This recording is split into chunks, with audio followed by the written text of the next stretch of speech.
3, 2, 1. Liftoff of the Falcon 9. Vehicles pitching downrange. 3, Stage 1 prop is 2, nominal. 1. Stage 1 entry Liftoff of startup. the Falcon 9.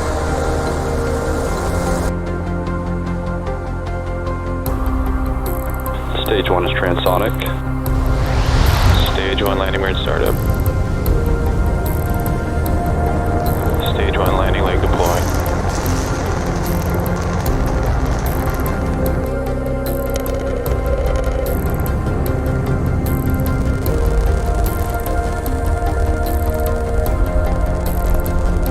Falcon 9 has landed. 3, 2, 1. Liftoff of the Falcon 9.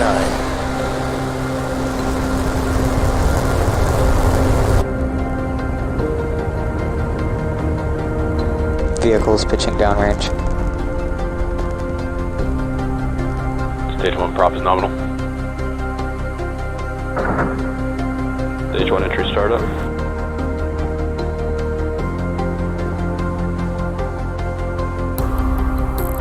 Stage 1 is transonic. Stage 1 landing weird startup. Stage 1 landing leg deploying.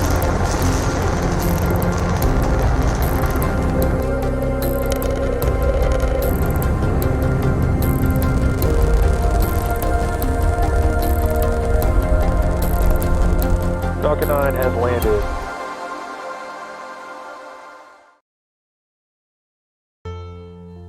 It's a god-awful small affair to the girl with the mousy hair, but her mommy is yelling 2, no, and her daddy has told her to go, but her friend is nowhere to be seen.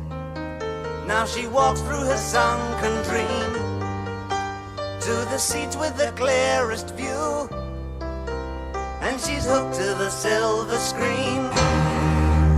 But the film is a sad thing for she's lived it 10 times or more. She could spit in the eyes of fools if they ask her to focus on sailors fighting in the dance hall. Oh man, look at those cavemen go. It's the freakiest show. Take a look at the low man beating up the wrong guy. Oh man, wonder if you'll ever know who's in the best-selling show. Is there life on Mars?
You're spacewalking, and so they get a whole bunch of training that they have to take, and it's done all over the world too. Yeah, definitely can't call a handyman when something goes wrong. Yeah. You are the handyman. The next question comes to us from Abby. Again, this is the hashtag AskNASA on Twitter. This may be a silly question, but is there a telescope on the ISS that the crew can use? They don't have a telescope. They don't actually have very many windows that look up at the stars. We have a number of science experiments that are on the International Space Station that use its position outside of the Earth's atmosphere to look kind of beyond our solar system. We have some that aren't necessarily telescopes, but like the Alpha Magnetic Spectrometer, which is looking for signs of dark matter.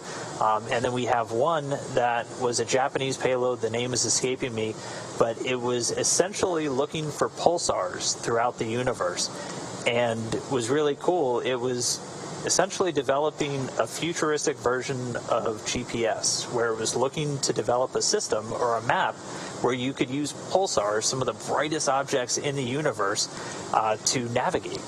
And obviously that's not something we need to worry about right now because we're not leaving our solar system anytime soon. But we're already learning how to do that, and we're using the International Space Station to do it. They have some big lenses for their cameras, but those are pretty much pointed back down towards Earth. Our next question wanted to know, how does the communication to Dragon work? Is it done through satellites? Partially, yes. If you think about the International Space Station orbiting Earth, it technically is considered a satellite as well as a spaceship. Really big one. Yeah. And then we also have ground stations across the world that are able to provide uplinks and downlinks from the station, as well as from Dragon capsule itself. So we try to make all of those connections as direct as possible to us here in Mission Control, for trying to reduce latency and making sure that we get high quality feeds. So we try to avoid ping-ponging as much as possible. But yeah, there are a number of ways, but generally speaking, we go from capsule to ground in as short of a distance as possible. All right, our next one comes from Juliet, who wants to know, does NASA have a full-size mock-up of the space station in a training facility? We have several, actually. We have a building called the Space Vehicle Mock-up Facility at the Johnson Space Center in Houston, where we have a full-size mock-up of every single habitable module. So that's essentially saying every single module you can actually go inside. There's a huge part of the space station itself that's just external, that isn't pressurized, and the astronauts only really see when they're spacewalking. So to familiarize them with that part, we have a full-size mock-up in the bottom of our swimming pool, the Neutral Buoyancy Laboratory, a 40-foot deep pool where they practice how to spacewalk. So we have several, and they're typically of kind of different fidelity is what we call them. So you'll have some that have real racks, real science hardware, real oxygen generation system built in, and then you'll have some that are just kind of representative of them. They'll be full size, but they might have like a printed poster of what's on the wall here. But you can still use things like that for emergency training. We really try to do as much training on the ground, and I know we do the same in Dragon, in something that's lifelike for what they're about to be flying on once they're in space. So by the time that they get there, a lot of your actions just feel like reflex. So at this point, we're going to check in on Dragon. Looks like it is about to go over Eastern Europe. We're going to show our ground track here and allow you to follow along. We still have, let me check my timer here. We still have 2 hours and 1 minute until our major milestone begins. That will be the claw separation and preparation to jettison the trunk. Again, that's coming up in 2 hours and 1 minute at 10:51 a.m. Pacific or 18:51 Universal. So stay with us and enjoy watching Dragon traverse the Earth.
Awful small affair to the girl with the mousy hair, but her mommy is yelling no, and her daddy has told her to go, but her friend is nowhere to be seen.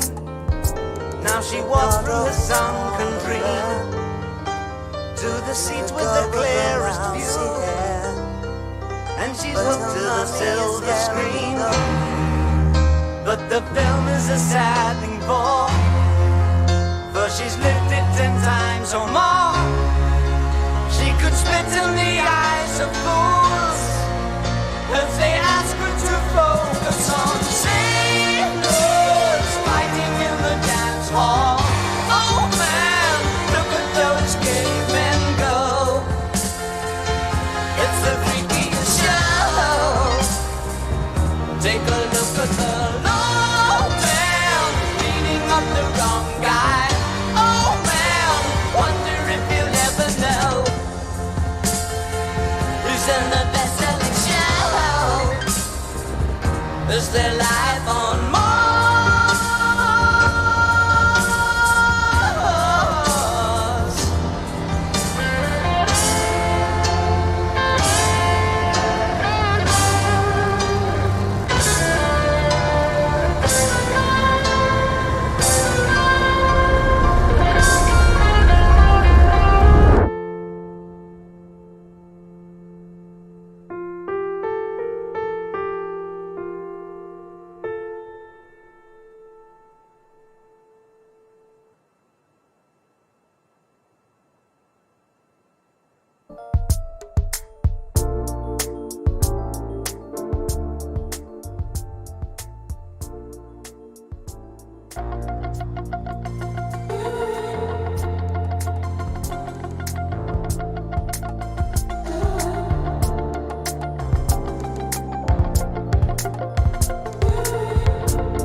Like I mentioned earlier, this deorbit burn is the last time those 4 forward Draco thrusters will fire. Forward kind of meaning at the top of the capsule.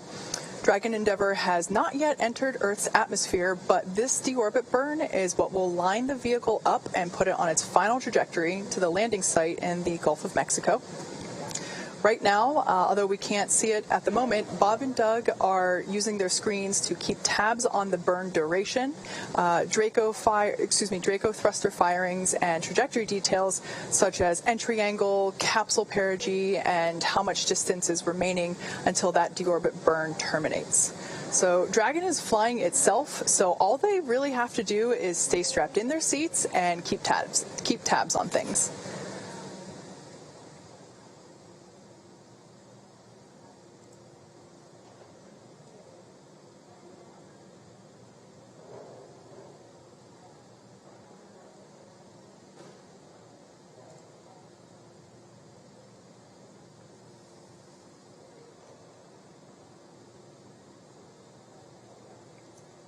So while this burn is completing, again, we're just a few minutes into it. It'll last 11 minutes and 22 seconds.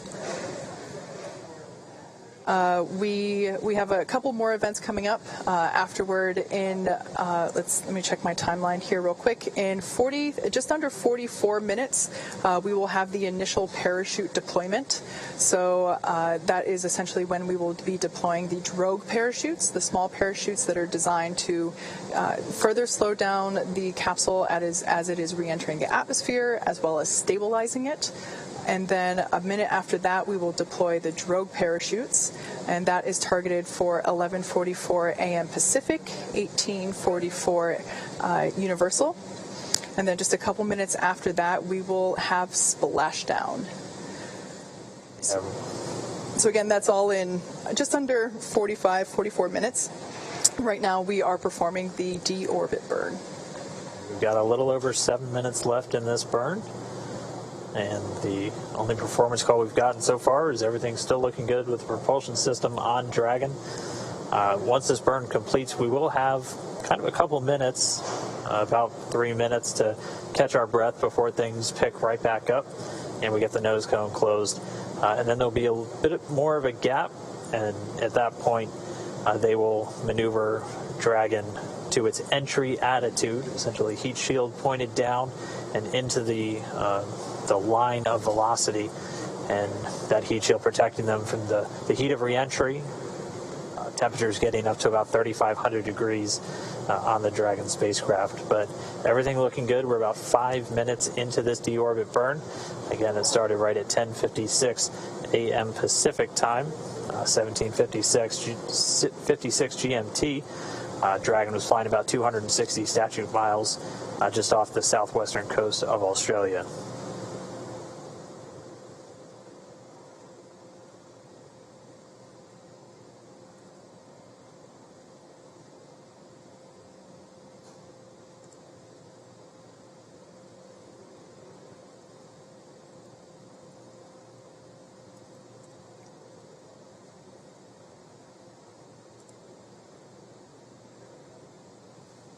So right now, during this burn, we just heard a call out that we're halfway through the burn and everything is looking great, everything performing nominally.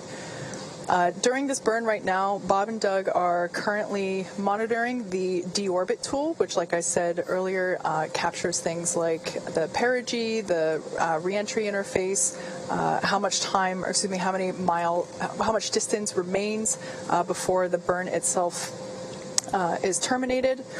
They're also monitoring the burn duration and the firing of those Draco thrusters located there at on the forward bulkhead of the capsule. There on your screen, you actually can see what Bob and Doug are seeing right now.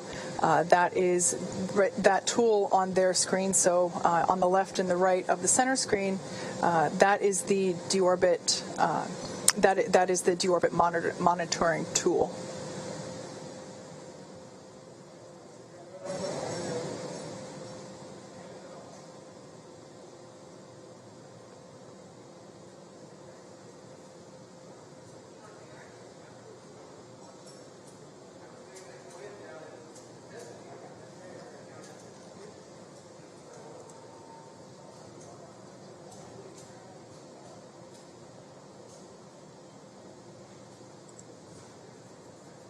Just past 7 minutes into the burn, a little over 4 minutes remaining. Everything's still looking good with Dragon Ship Endeavour's deorbit burn to commit it to coming home. Everything continuing to be on track for our splashdown. Again, our splashdown time right at 11:48 and 24 seconds Pacific was the calculated time. It would be typical if we're a couple seconds on either side, but that time is 18:48 GMT or Universal. But we're already through several of the really major steps to initiate this re-entry. The claw is separated, the trunk is gone, the deorbit burn has begun, and we're more than halfway through, just a little under 3.5 minutes remaining.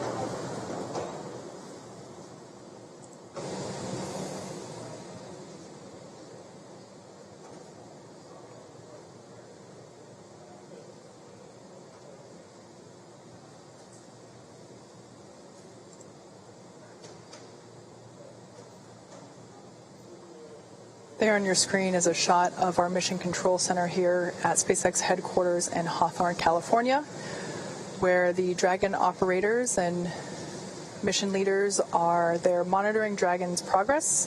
They continue to watch the propulsion data and all the GNC data, making sure that everything is looking healthy and nominal.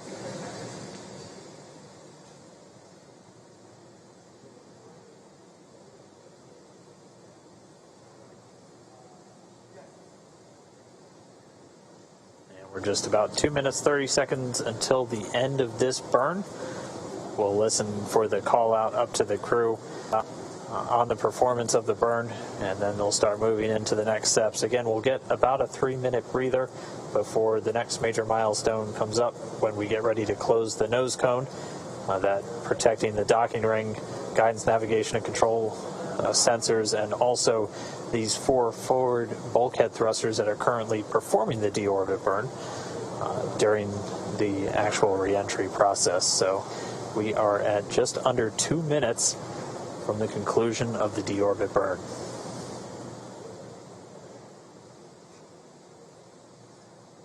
Again, Dragon is committed to its splashdown point. There is no going back. Yeah, we already have the recovery team ready and on standby. They've been there for quite some time now. Here, and we have about 90 seconds left in the burn. Weather looking great at the splashdown site off Pensacola. Winds just around 2.5 miles per hour. Sea being described as like glass by the Corps here in Hawthorne, radioing up to the crew. Ended up getting fantastic weather for this first crewed splashdown of Dragon. We are 1 minute away from the end of deorbit burn. Again, this burn is placing Dragon on its final trajectory to the landing site off of the coast of Pensacola, Florida. That is in the Gulf of Mexico. And our recovery vessel, Go Navigator, and the recovery team are ready and waiting to see Bob and Doug come back through the atmosphere.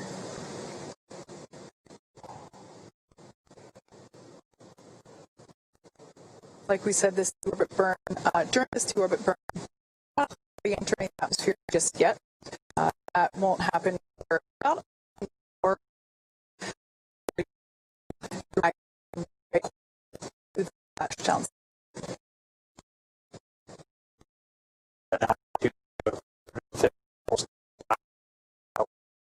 We are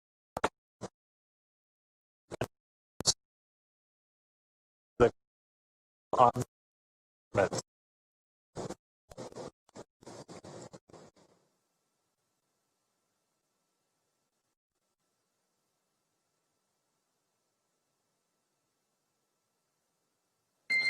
Dragon, SpaceX, deorbit burn complete, performance nominal, nose cone closure initiated. final burn, nose cone, and burn.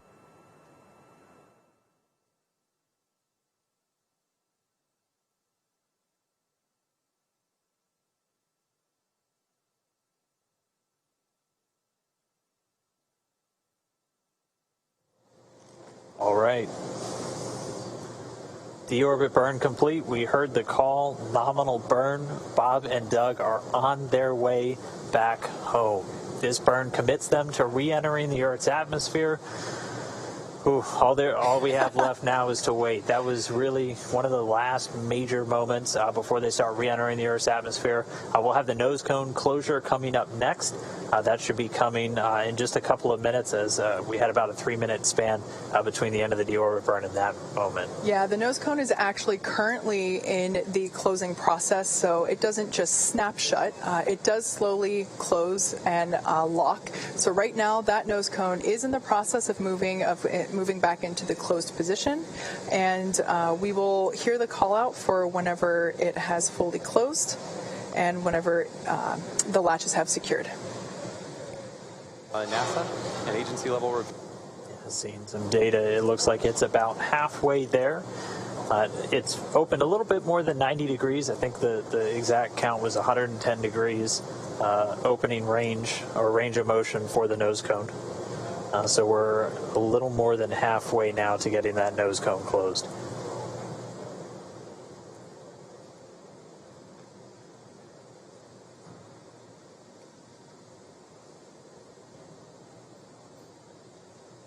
So I have just heard that we have a visual on nose cone closure. So it'll take a minute for the hooks to close in. They close in a series, so the first series will close and then the second will follow, and that'll take about a minute to complete.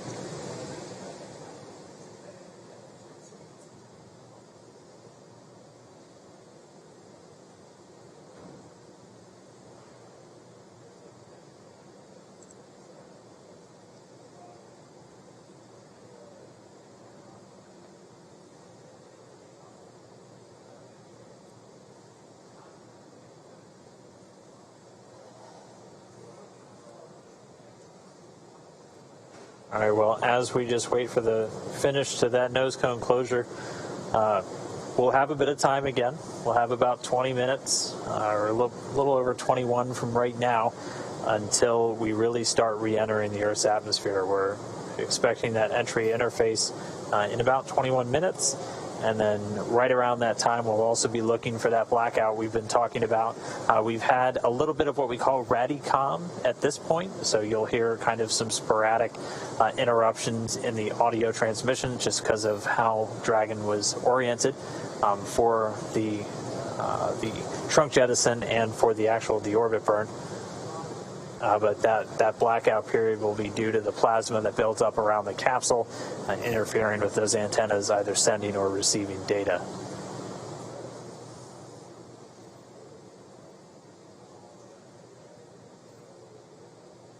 So I've heard the call out that the first set of hooks for nose cone closure are in motion.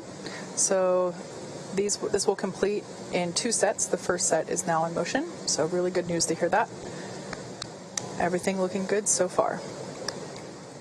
Like I mentioned before, in the background, Dragon has inhibited the forward bulkhead Draco thrusters that we just used to complete that deorbit burn. This is to ensure that it's safe to latch that nose cone shut for reentry. Also, the vehicle has initiated the nitrox purge. Nitrox is simply a mixture of nitrogen and oxygen. It's what we breathe, and the nitrox that is being purged into the system is cooled, so allowing that cool air to circulate around the cabin, but also inside of Bob and Doug's suits, will help to keep them cool and comfortable during re-entry, which will be coming up in about 20 minutes. We're currently tracking 23 minutes and 20 seconds until entry begins.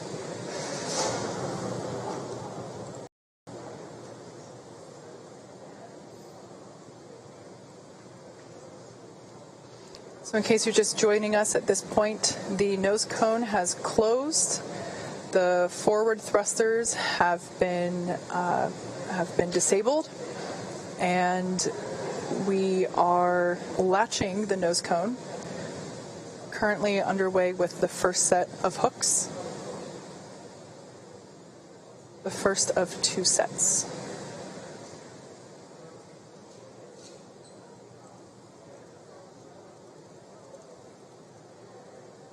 And we just had confirmation that the first set of hooks is closed, so now the second set will begin to close as well.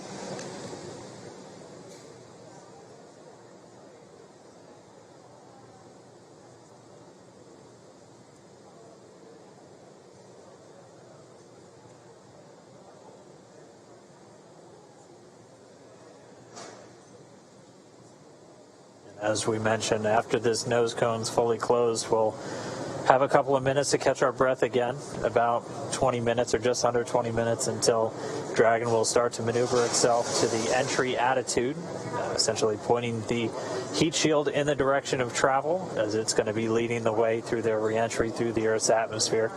We'll look to run into that communications blackout at about 36 minutes after the hour, expecting that to last for about 6 minutes, and then we'll get that back shortly before we deploy the drogue parachutes, followed just less than a minute later by the main parachutes, and by that point hopefully we should have some views of Dragon re-entering the Earth's atmosphere and parachuting to a splashdown in the Gulf.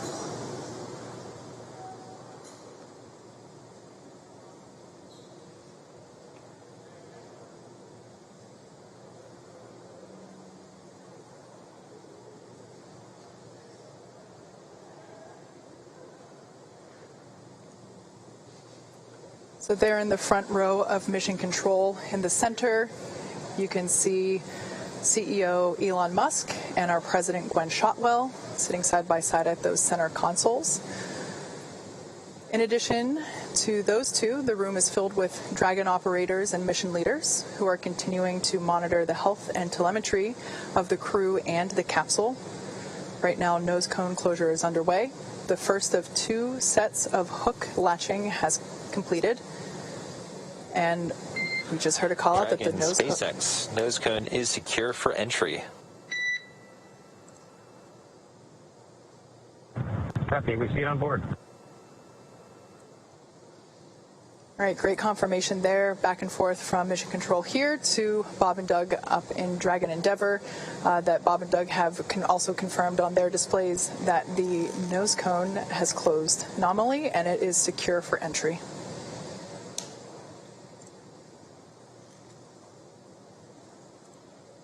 All right, so that nose cone close completion.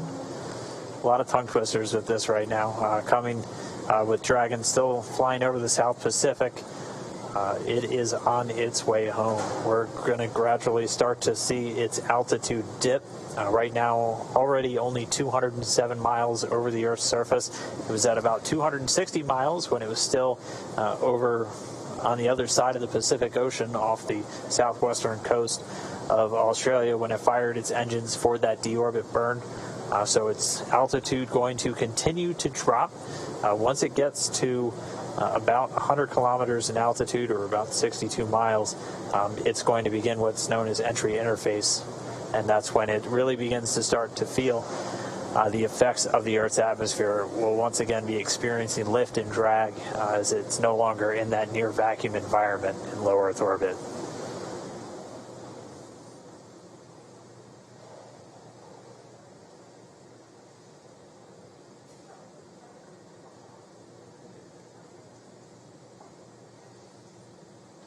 So we're essentially stepping into the second half of entry. Dragon is now beginning to flush nitrox into the cabin and continuing to top it off in Bob and Doug's suits as well. Again, this is cool air essentially flowing through the cabin and the suits. This is what will allow them and the cabin itself to remain comfortable during re-entry while those external temperatures reach 3,500 degrees Fahrenheit.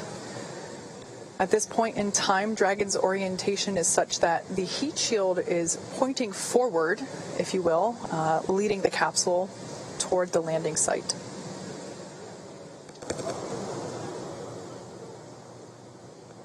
If you've been following along over the last couple of days, you know that weather has been a big ticket item for us.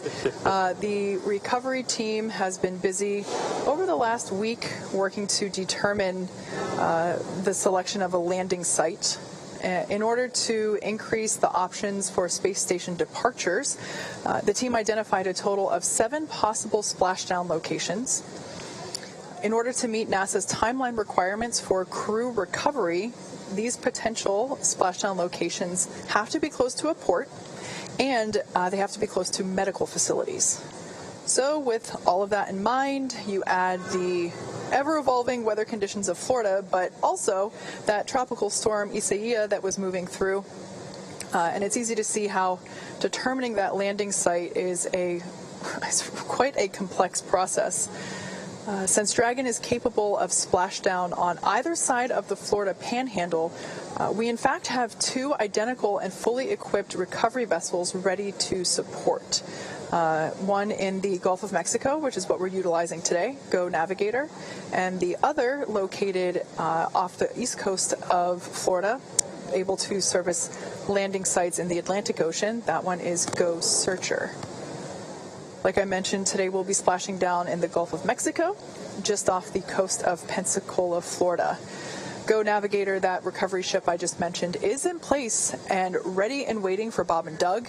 The WB-57 plane, if it hasn't taken off already, I'm sure it will be very soon. It's in the air. Okay, great. That's what will provide our first views of Dragon during reentry. We'll get a thermal cam off of that airplane, allowing us to see the capsule as it is reentering the atmosphere. If you were tuned in for our Demo 1 broadcast, it was basically a big ball of light coming at us.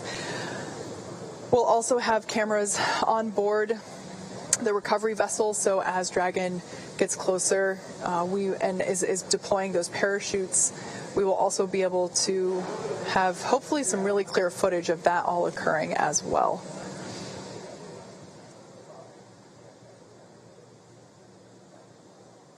All right, so Dragon's altitude continuing to dip. Right now about 174 miles over planet Earth. We're under 11 and a half minutes from where we expect to hit entry interface. So that's where Dragon will really start feeling the effects of being in a denser atmosphere. And then we are still tracking that blackout to come right around that same time. We are under 27 minutes away from splashdown. So we are under 27 minutes away from Bob and Doug being on planet Earth for the first time since May 30th. To kind of put everything in perspective, the Dragon capsule departed from the International Space Station several hours ago, but according to what Dan just said, it's essentially halfway home just based on altitude alone. So the International Space Station is about 250 miles above Earth's surface. I think right now it's between 250 and 300. I think right now it's about 263 miles above Earth's surface. So based on that telemetry that Dan just read off, is from an altitude standpoint, Dragon is halfway home, and yet that second half is going to be covered in the next 27-ish minutes while we wait for splashdown and recovery, versus the several hours that we've been covering since yesterday. Yeah, and we will continue to see its speed drop as it's dropping out of orbit. It's starting to hit the atmosphere. It's starting to slow from the effects of that friction, generating the heat on the heat shield and building up the plasma eventually around the spacecraft. Its speed's going to continue to drop. It's already below 17,000 miles an hour, and it'll drop to essentially a terminal velocity of about 350 miles an hour right as those drogue chutes deploy. And those are going to pop out when sensors on the Dragon spacecraft, both GPS and pressure sensors, tell the spacecraft it's at the right altitude, and then those will automatically deploy. Those drogues coming out of the top section of the spacecraft using 2 mortars, or pyrotechnics essentially, to deploy those to do the initial slowing and stabilizing of the Dragon capsule. Yeah, then after that, the main parachutes will pop out and further decelerate it to about 119 miles per hour. And then that will continue to decelerate. And by the time that the capsule is splashing down in the Gulf of Mexico, it's only going 15, 16 miles per hour. So significant reduction in speed there over just the course of a couple minutes. That, of course, is a pretty comfortable speed. The way that the astronauts have described it previously with other types of missions also landing down, doing land landings at about the same rate. They said it feels like you're in a minor fender bender. Yeah, you're definitely running into something. You'll feel it, but they do a lot of work with the seats and the restraint with these crew members just to make sure, while it may be a fender bender, you got more than a seatbelt essentially holding you in. So they're very secure in their suits and in their seats, and they're going to stay in there even after Dragon touches down. We'll still have communication with Dragon. Once they're in the water, it'll stay powered on. Probably most importantly, the air conditioner will continue to work while they're in the capsule in the now Gulf of Mexico, and much warmer temperatures than they've seen for the last couple of months. And we'll still be able to talk to them from here in Hawthorne, and the recovery teams will be able to as well. Yeah. One of the things we might see them do, depending on sea states and everything after they touch down and the crew themselves, they'll still have a couple of demonstration tasks potentially to carry out. They have a satellite phone inside of the capsule that has its own satellite antenna integrated into Dragon, and they're able to use that independent of Dragon's communication system. So one thing we might hear them do is do a test call on that to the teams here in Hawthorne. We wouldn't be able to hear the call, but you would hear the go to do it over the Dragon to ground audio that we've been listening to this entire time. So still have a couple of demonstration steps, essentially, as, again, this is a test flight. This is the flight to really prove out Dragon systems, to bring crew members from Kennedy Space Center to the space station and return them safely to Earth. And so far, we have had a flawless ride downhill. We've completed the deorbit burn. Dragon is continuing to drop down. It's right now at about 132 miles over the Pacific Ocean. Pretty soon we're going to see its ground track cross over Central America, out over the Gulf, culminating in that splashdown in the Gulf just off the coast of Pensacola.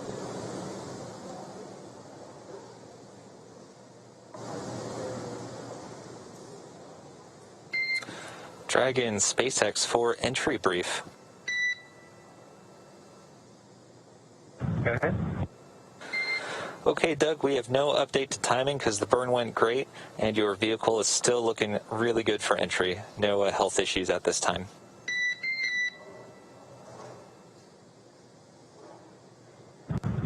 Okay, Dragon copies. Thank you. In addition, the recovery team is go, and the weather is still great. Winds are about 2 knots and waves about 1 foot. From the ship, they're reporting very calm. How copy? Copy. Good weather at the landing area. Thank you. Okay, and last piece is that we do expect some additional RADICOM during entry prep 2 due to vehicle attitude. So if you can get us your entry check report a little bit prior to entry prep 2, we'd appreciate it. Copy. We'll go. Okay, thanks, Doug. So there we just had a bit of a briefing between Mission Control and Bob and Doug up in Crew Endeavor, just confirming with them that the deorbit burn was great and that the timing on their pads doesn't need to be updated. We are able to upload new trajectory calculations, including times that remain live depending on how the burn goes, and at this point in time, those don't need to be updated. It is important that they do remain accurate because Bob and Doug, their primary mission right now is to continue to monitor the vehicle status and telemetry and data being presented to them on their touchscreen displays in front of them, and so during the more dynamic events, they certainly want to be aware when things like parachute deploy will be happening and when splashdown is expected. So making sure that the timeline of events, the sequencing is accurate is certainly important in order for them to stay aware and updated of upcoming events. Just another quick position check. Dragon still out over the Central Pacific, down to about 108 miles in altitude. We're expecting that entry interface to come up in the next 4 minutes or so. Again, at that point, Dragon should be at an altitude of right around 62 statute miles, or about 100 kilometers. and that's when it really starts to feel the effects of the atmosphere. It starts to experience the lift and drag and other atmospheric effects it's been free from while flying in the near vacuum of low Earth orbit. So continuing to drop in altitude, still looking for an on-time splashdown, should just be about 19 minutes from now.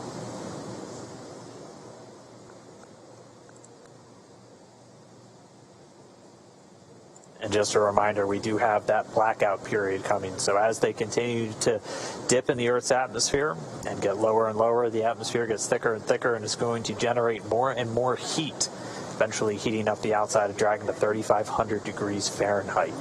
And as it hits that peak heating, it'll also be forming a plasma around the spacecraft. So we do expect to lose comm for about 6 minutes. SpaceX Dragon crew entry preps are complete. SpaceX copies. Entry prep complete. Thank you. The call from Spacecraft Commander Doug Hurley. Entry preps are complete. So they are on board, they are monitoring, they are ready to come home. Yeah, and as of right now, entry prep should have also included final configuration of their flight suits. So we had a question from our social media earlier if the visors will be up or down. Those visors should be down at this point as part of that entry prep check.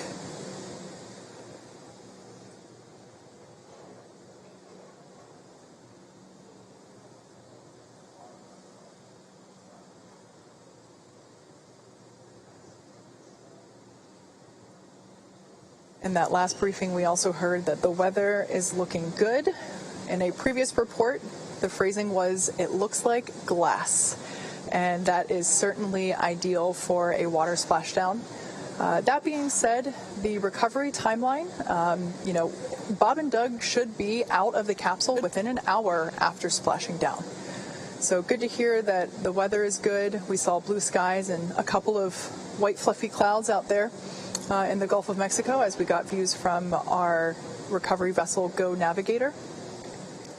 But glad to hear that conditions are sustaining and that winds also are looking really good, around 2.5 miles per hour. So hardly anything at all.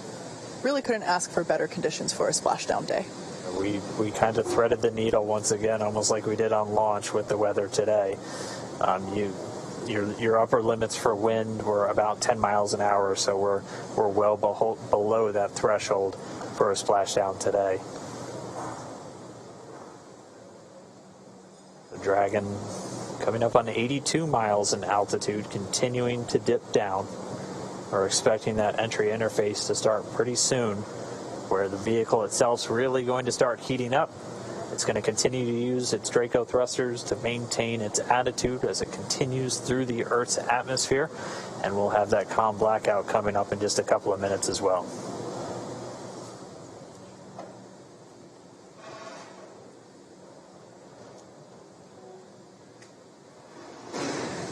The cabin purge has started again. This is when they're going to flush the cabin of Dragon with cooled air.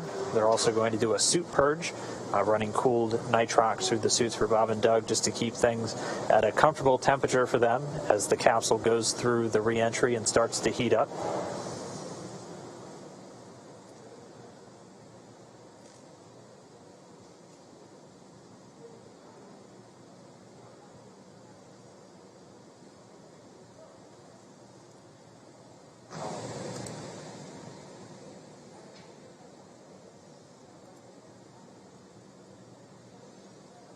Like we said, we are anticipating a brief blackout period where we're unable to communicate with the capsule. We're expecting that to start in exactly 3 minutes. That will last for 6 minutes total, and during that time we will be unable to command the vehicle or receive telemetry. That being said, Dragon is designed to be fully autonomous, so it's driving itself anyway. So Bob and Doug will stay fastened in their seats. Like I said, that anticipated loss of signal, or as you'll hear it called LOS, is anticipated to last for just 6 minutes. During that blackout period, the capsule will encounter what's known as entry interface. This is when the capsule is now really in the Earth's atmosphere and beginning to be subject to aerodynamic forces. This is also when a lot of that friction will begin to build up and raise the external temperatures. Dragon SpaceX. We show 2 minutes until predicted calm blackout. We will see you on the other side at 1842.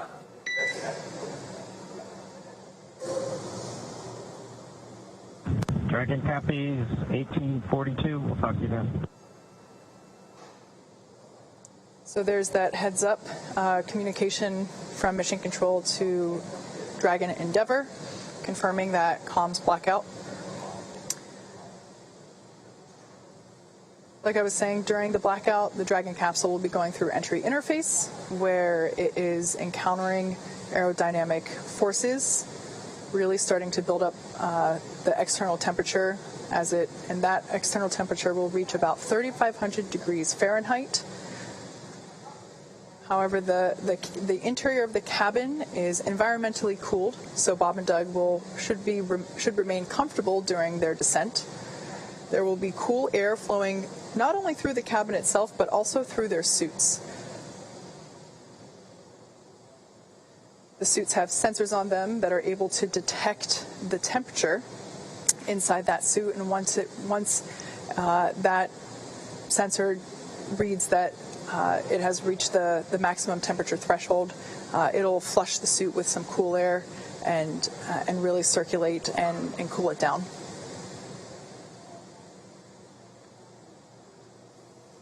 All right, well, we are right around that estimated blackout time. As we heard the call, we'll see them on the other side, expected to regain that communication at about 42 minutes after the hour. So for these next 6 minutes, they're already less than 60 miles in altitude.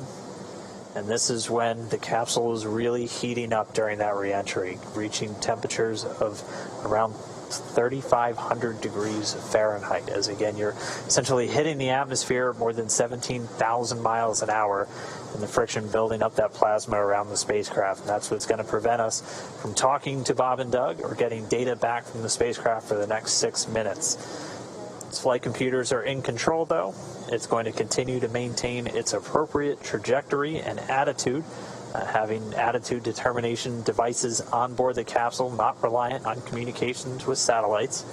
And it's going to continue dragging down the correct path for this splashdown off the coast of Pensacola. So we are in that blackout period. We're going to continue to stand by until we get them on the other side.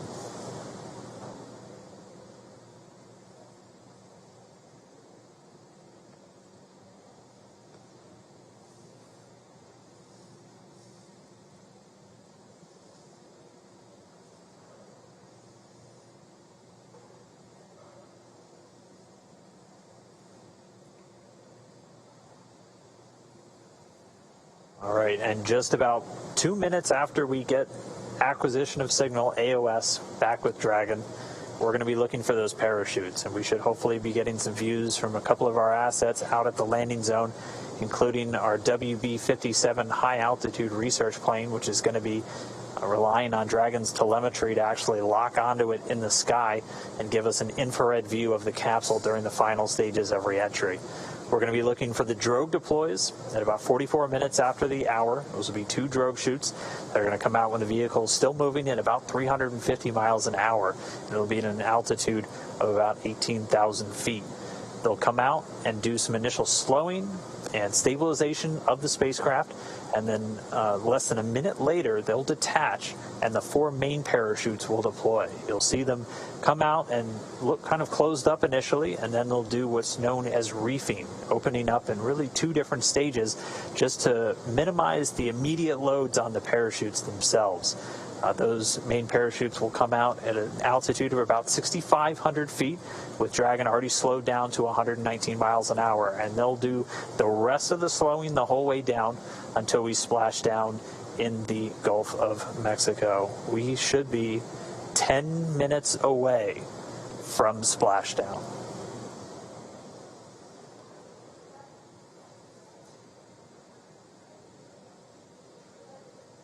So right now we're getting our cameras on the WB-57 airplane, which is in the area, getting those cameras ready to give us our first glimpse.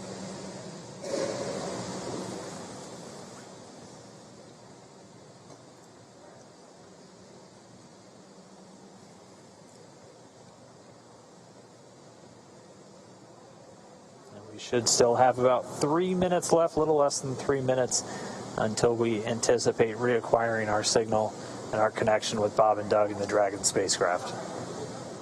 If you're just tuning in, we are in a blackout period that we were expecting.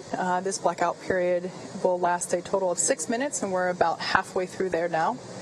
At the moment, Dragon is re-entering the Earth's atmosphere, and due to the plasma building up on the exterior of the vehicle, we're unable to communicate or send commands, but Dragon is fully autonomous. It is steering itself, and right now Bob and Doug are flying home.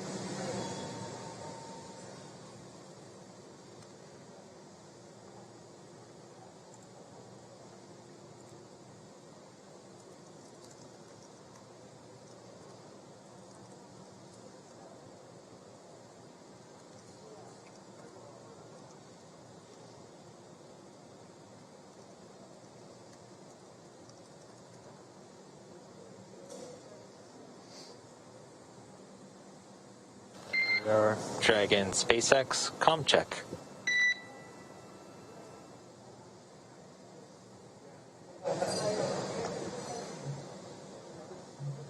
Bueno, hola a todos que están en el en So vivo. we're still inside the Básicamente, anticipated blackout window. It does look like we are getting maybe some sporadic data starting to peek through. This is why you heard that communications check with the No hay spacecraft. comunicación directa con la nave, pero sabemos que ya está entrando. Dragon SpaceX comm check.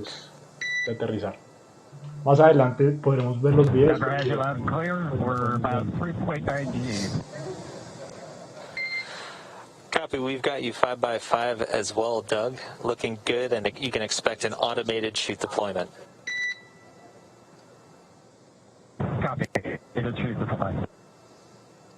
All right, really good news there. We have come out of the blackout period and we have reestablished connection with Dragon Endeavour with NASA astronauts Bob Behnken and Doug Hurley on board.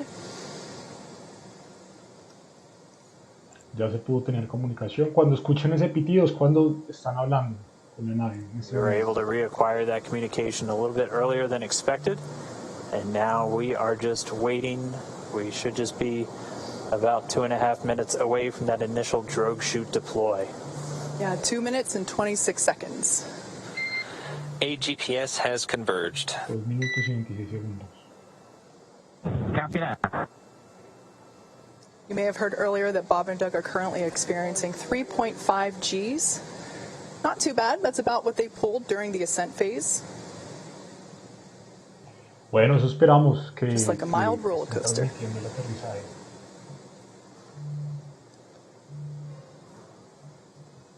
So the vehicle is now over the Gulf of Mexico. It is approaching the landing zone off the coast of Florida near Pensacola, and there we have our Miren, first ya shot. se puede ver algo. Wow. There it is. The first view from the WB-57 airplane. It is dipping in and out a little bit. This is going to be an infrared camera showing us Dragon re-entering. We have that comm back with Bob and Doug. You heard AGPS is converging.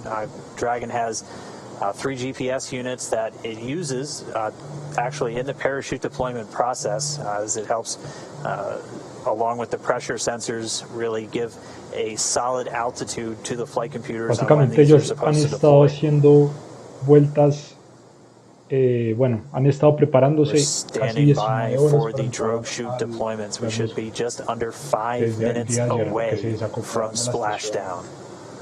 espacial internacional. Passing 15 kilometers, brace for drogue window. Ahora ya se empieza a ver algo. Ahí ya están We're quedando. ready. ¿Sí lo alcanzan a ver? Just about 14 kilometers in altitude, 8.4 miles, continuing to descend. There on your screen, we have a shot of the capsule as it is preparing to deploy those initial parachutes, the drogue parachutes. Ahí se Again, alcanza a ver. these parachutes help slow the vehicle down even further and help stabilize in preparation for main chute deployment.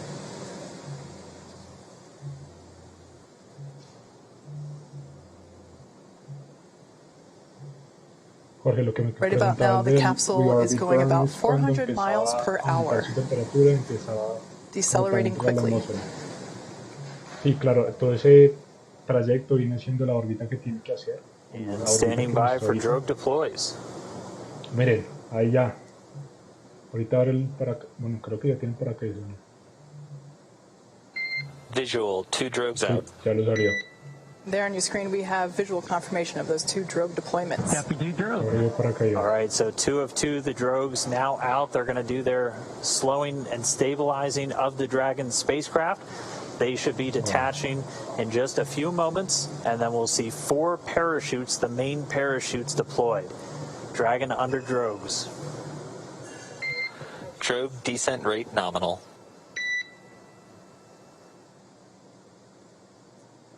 So the expected descent rate, the expected velocity under the drogues nominal. We're right at around 150 miles an hour and already dropping. You can see the drogues now detach. And there we have confirmation of deployment of the 4 main parachutes.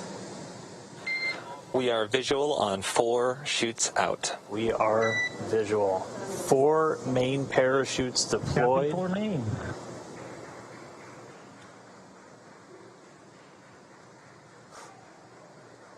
Ya se escucha que están aplaudiendo.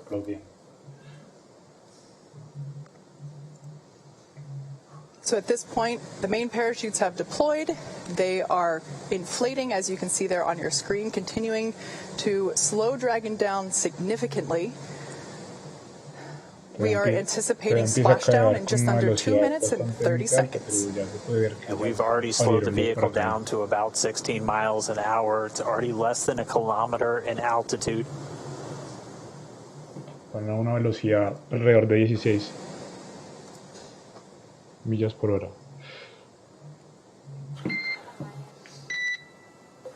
Main chute descent rate nominal, passing through 700 meters.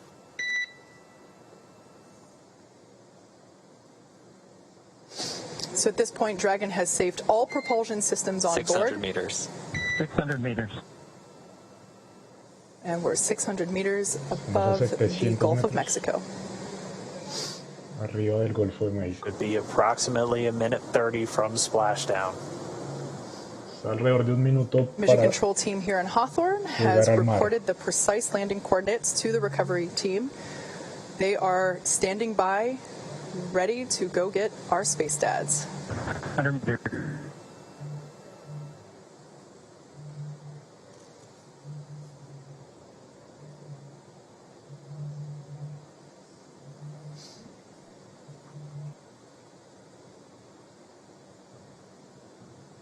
Just passed about 300 meters. 1 minute till splashdown. Claro, todos estamos emocionados aquí viendo esto. 200 meters. We are braced for Han splashdown. pasado casi 40 años desde Copy, que brace for splashdown.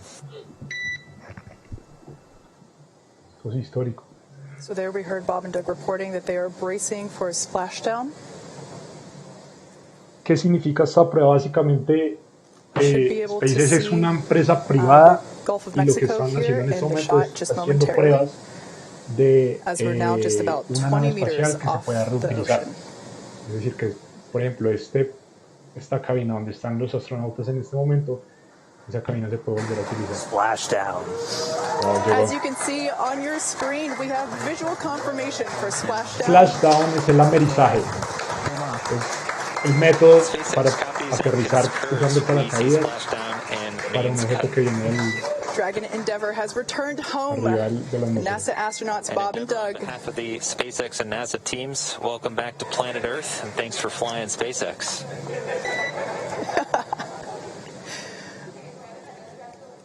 It was truly our honor and privilege to fly in flight of the Crew Dragon and Endeavour. Congrats everybody at SpaceX Entonces, como les estaba comentando, esto es básicamente una prueba para que la NASA pruebe cohetes o naves de SpaceX, que viene siendo una empresa privada. Entonces, básicamente desde este momento, Estados Unidos independiza Rusia sus naves espaciales. So great news all around there. Our space dads are back on Earth after a 19-hour return journey from space. Dragon Endeavour has played splashdown in the Gulf of Mexico, just off the coast of Pensacola, Florida. And on your screen there, you can see our two fast boats, and they are indeed fast, racing out to greet Dragon Endeavour as it sits there. The first on there we can see a view inside the capsule. Bob and Doug looking good. Although the communication was a little choppy, we did hear Endeavour in 3.1. We show ourselves in stable 1. And SpaceX copies for vehicle assessment, step hecho, 3.1, stable 1. Good news. Stable 1, essentially, they're upright in the water. Stable 2, also another potential where it could be on its side or even upside down. The Dragon does have a water ballast system to keep it upright, where it's able to essentially pump seawater into bladders in the service section of the capsule. But they're upright. We already see the fast boats approaching. They touched down, came right on time at 11:48 a.m. Pacific, 18:48 UTC. Bob and Doug now in the water, and the recovery ops, they've already begun. We already see the fast boats starting to move in. We're still maintaining that good communication back with Bob and Doug and the team here in Hawthorne. Pretty soon we should be getting the go for them to move in, begin their hypergol sniffs, and begin wrangling up those parachutes. But we can see Bob and Doug inside the capsule, back on planet Earth. Yeah, those fast boats will be moving in to do a couple of things. They'll be performing what's known as a sniffer test. That's essentially to ensure that the air around the vehicle doesn't have any toxic fumes from the hypergolic propellants on board.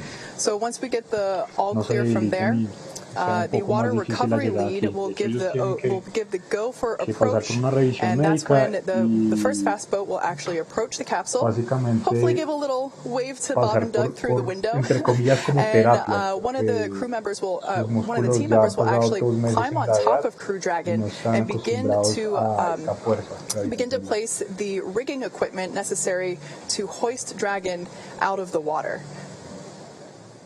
Oh, still getting a view from the WB, the airplane flying overhead. It gave us those great views, really our first views of Bob and Doug re-entering the Earth's atmosphere from up above. You can see the 4 parachutes in the water. We heard those were cut automatically, as expected by Dragon.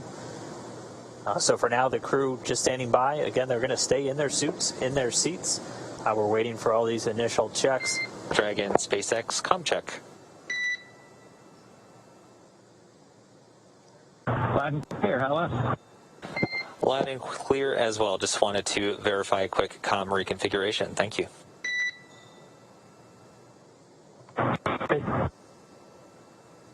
So essentially what just happened there is they reconfigured... Solo, if you can just relay status of the fast boats and the recovery as you get them, we would appreciate it.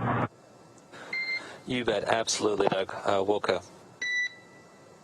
So what just happened there, you heard comms reconfiguration. That's essentially looping Bob and Doug's communication into the into the recovery team, so that they can hear feedback from Bob and Doug directly as well. Now, we talked a little bit about SpaceX Endeavour. You can let Ben and James know we're doing pretty good so far. Okay, we'll let the flight docs know that you're feeling good so far. Thanks for that update.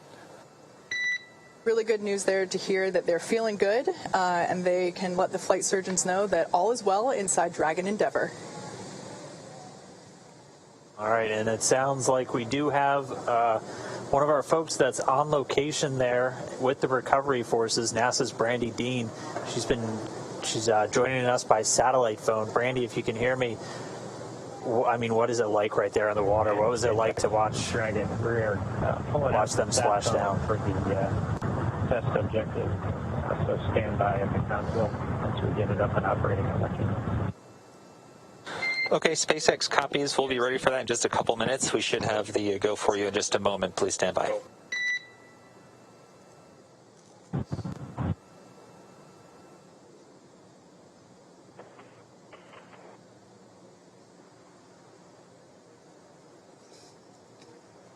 I can hear you, but they're good.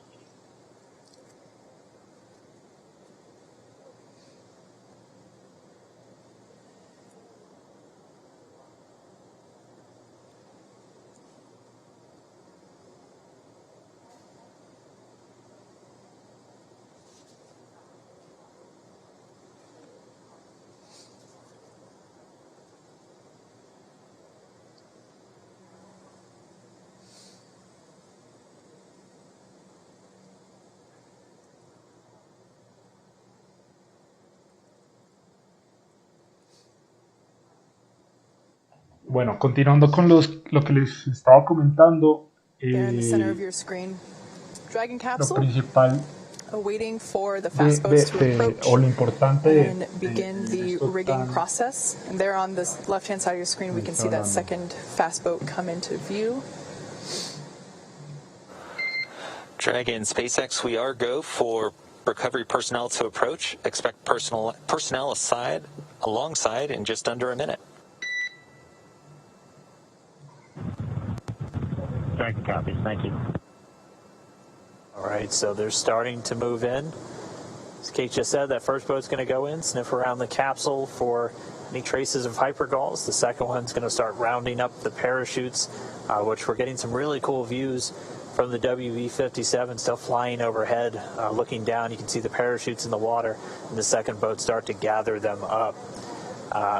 We'll try one more time real quick. We have NASA's Brandy Dean out with the recovery forces. Brandy, if you can hear me, what was it like to watch this Dragon come down under parachutes? Oh, it was amazing. I wish everybody could have had my view. It was such a beautiful sight. It was a gorgeous day. The water is calm. Really the best weather we could have asked for. And we heard the sonic booms as it made its way back there, and we were able to find it early on as the parachutes were deploying. So it was very exciting for everybody who was gathered here. That's incredible. We actually had some questions from people if you'd be able to hear the sonic boom, and we weren't sure. So I'm really glad you just answered that for us.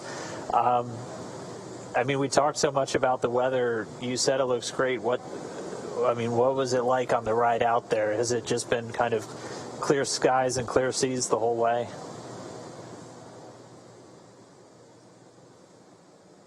I'm not sure if you can hear me right now, but I think you're asking about the weather, whether it was clear skies. There are just a kind of a circle of clouds along the horizon, very low, but we were able to see the parachute far above the clouds and follow it all the way until it splashed down. All right, well, we're not getting any views on the boat, so what kind of activity is taking place right now? We're able to see the fast boats approaching the capsule. What's everybody doing on the boat to just kind of get everything ready? The boat's also making its way towards the capsule. I can't see it with my viewer eyes yet, but we're getting closer. Everybody's been kind of standing by, holding ready positions for quite a while now. So as soon as it flashed down, you're able to just stand and start working on their own activities. Pues se escucha horrible. Bueno, ahí básicamente lo que están hablando es del clima. Ellos desde el día de ayer estaban evaluando las condiciones climáticas si era posible aterrizar. Thanks for being out Pues there al with igual everybody and getting us cuando these great views. hicieron el It's really lanzamiento incredible. esta nave espacial, Thanks, Brandy. pues Hope to al principio get you back in les tocó port aplazar soon. el día porque las We'll talk to you back in condiciones Houston. climáticas no estaban para lanzar el cohete. Pero en este momento, So there on your screen, hablando que la camera vista view está change. increíble, That is a el view mar está coming muy to us calmado. from Go Navigator, the recovery vessel. The two fast boats no hubo are ningún out there contratiempo getting ready to basically install the rigging equipment required to hoist the Dragon out of the water.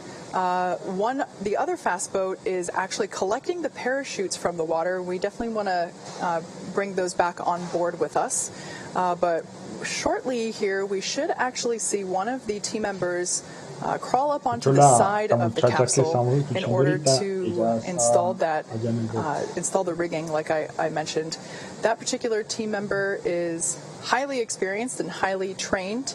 As you can imagine, climbing on top of an oddly shaped thing in the ocean could be a little tricky, so this person has undergone hours and hours of training and certification in order to perform this very important task. There on the right-hand side of your screen, we see the second fast boat approaching. Of course, both of these boats needed to wait for their cue from the water recovery lead in order to approach Dragon after splashdown. Again, that was just to make sure that there weren't any toxic vapors in the air. And now that they got the all clear, we do see them beginning to work on and around the Dragon capsule. So even though the camera's a little shaky, that water looks super, super duper smooth, almost like glass, which is certainly ideal for a water recovery like today.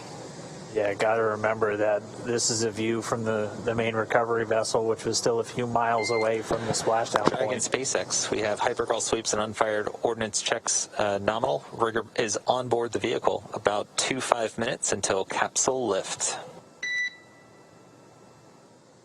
After that, yeah, we see them walking outside, and good news.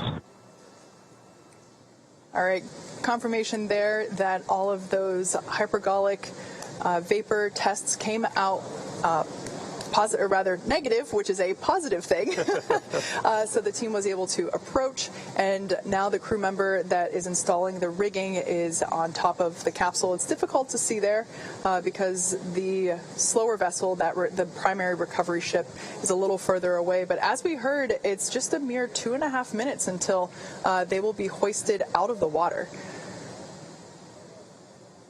I'm sorry, 25 minutes, not 2.5. I misheard that. Yeah, they're fast, but they're not that fast. We also have been hearing that the secondary boat, which its primary mission in this case is securing those parachutes, they've already got buoys attached to both drogues, and 2 of the 4 mains and already had eyes on the other 2, so they're moving through that work pretty quickly. Again, their primary responsibility getting those parachutes together.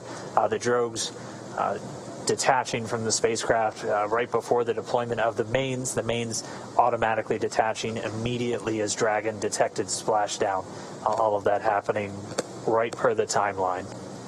And we've talked a little bit about the hardwired buttons that Bob and Doug have on their seats and in their control displays, and cutting the main chutes is one of those buttons. In the event that they weren't automatically cut after splashdown, Bob and Doug would have had the ability to do so. If the winds were stronger and they caught the parachutes, it could certainly create a condition where the capsule could be moved unintentionally by those dragging parachutes. So definitely want to avoid that. So that's one of the few buttons that are hardwired into the cabin for the crew.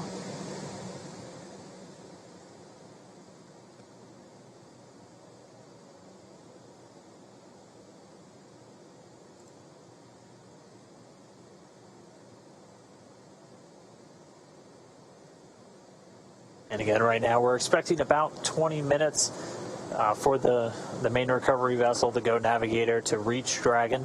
By that point, all the rigging will be affixed, and then they'll be able to use the A-frame hydraulic lift on the back of the vessel to begin to pull Dragon up out of the water. Bob and Doug did report they're seeing the guys climbing around outside their window on the capsule, getting that rigging affixed. Still doing good from all of their reports. And we're just going to see the vessel continue to close in. It's a little over 1.3 nautical miles still away, but you can see things starting to sharpen up in our view as it does draw in closer. One thing I didn't get to mention as the sequence events was happening, everything was going so quickly, just before the drogue deployment, the seats automatically rotated to about 26 degrees.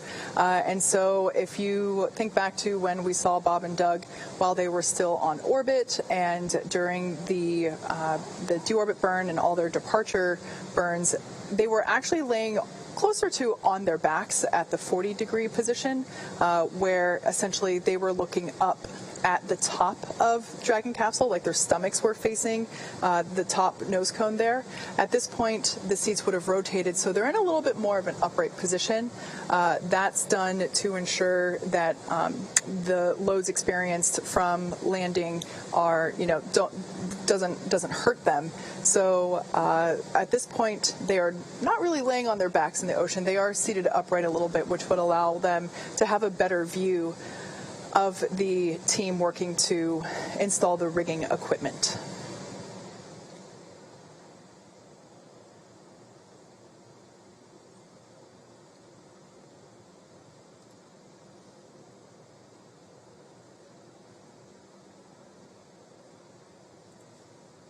So at this point, we're at about 22 minutes until Dragon will be lifted onto the recovery vessel.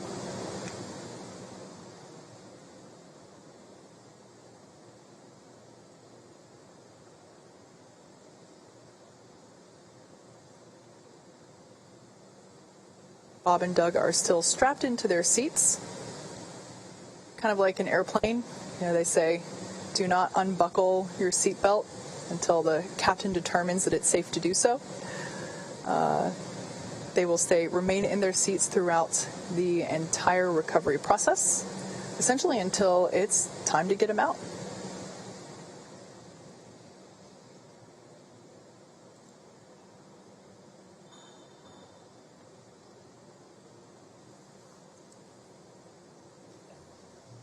Like I said, we are expecting to lift Dragon onto the Go Navigator recovery ship in about 21 minutes.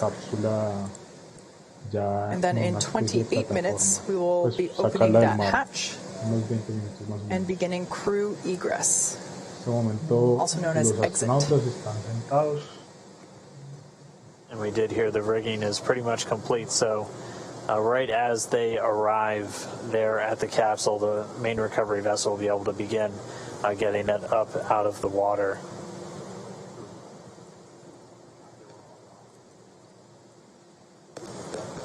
So now as the recovery vessel Go Navigator is getting closer to Dragon's position there off the coast of Pensacola, Florida, we're able to see the capsule in a little bit more detail. It is certainly no longer a bright shade of white. Like we said, those external temperatures were reaching up to 3,500 degrees Fahrenheit. So the thermal protection systems enable Dragon to return while keeping the internal temperature rather temperate. And you are seeing a few more boats than expected. The team's currently working with a few private vessels in the area, making sure that they get out of there.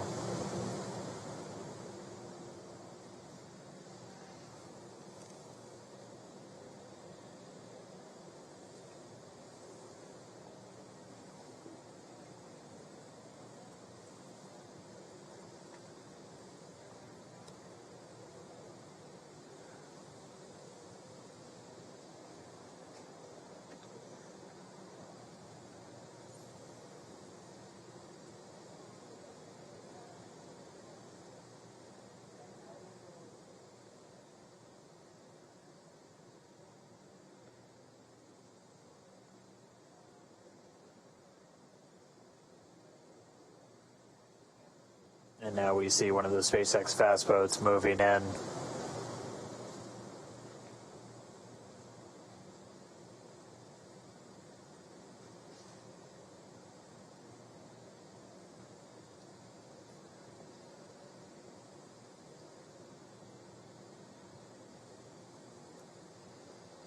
So we are being advised that the recovery team is radioing out to the vessels in the water near Crew Dragon to vacate the area so that we're able to extract Bob and Doug safely. Also for the safety of those folks in the area as well, not just Bob and Doug. Yeah, this is obviously a dynamic operation. One of the first things we do is make sure there aren't essentially poisonous fumes around the capsule, so something like this just really can endanger the whole thing, endanger the crew members and endanger themselves. So the SpaceX team is moving in to try and get them away so they can safely recover the Dragon capsule and get Bob and Doug on deck and safely inside their medical quarters. So we can see them, they're getting a lot closer. We expect about 10 minutes or so until they should be in position. All the rigging has been affixed on the Dragon capsule, and once they arrive, they'll be able to use that hydraulic lift to get Dragon up and out of the water.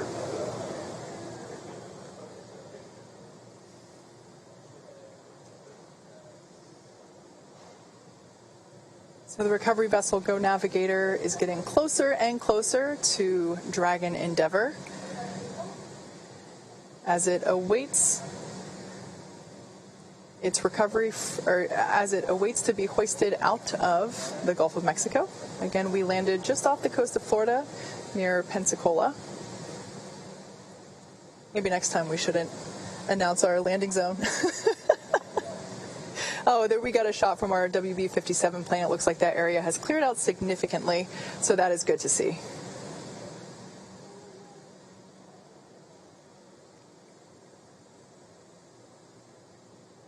And we're also hearing that all of the parachutes have buoys on them, so also good news as the recovery process continues for SpaceX Demo 2.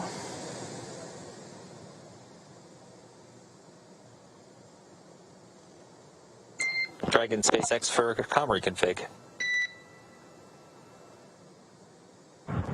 Go ahead, Mike. Hey, Doug, we're about to reconfigure the forward link. We may lose that for about 1 or so minutes, and that should happen shortly. Copy. Yeah, just give us a call back when you think you got it back. Will do.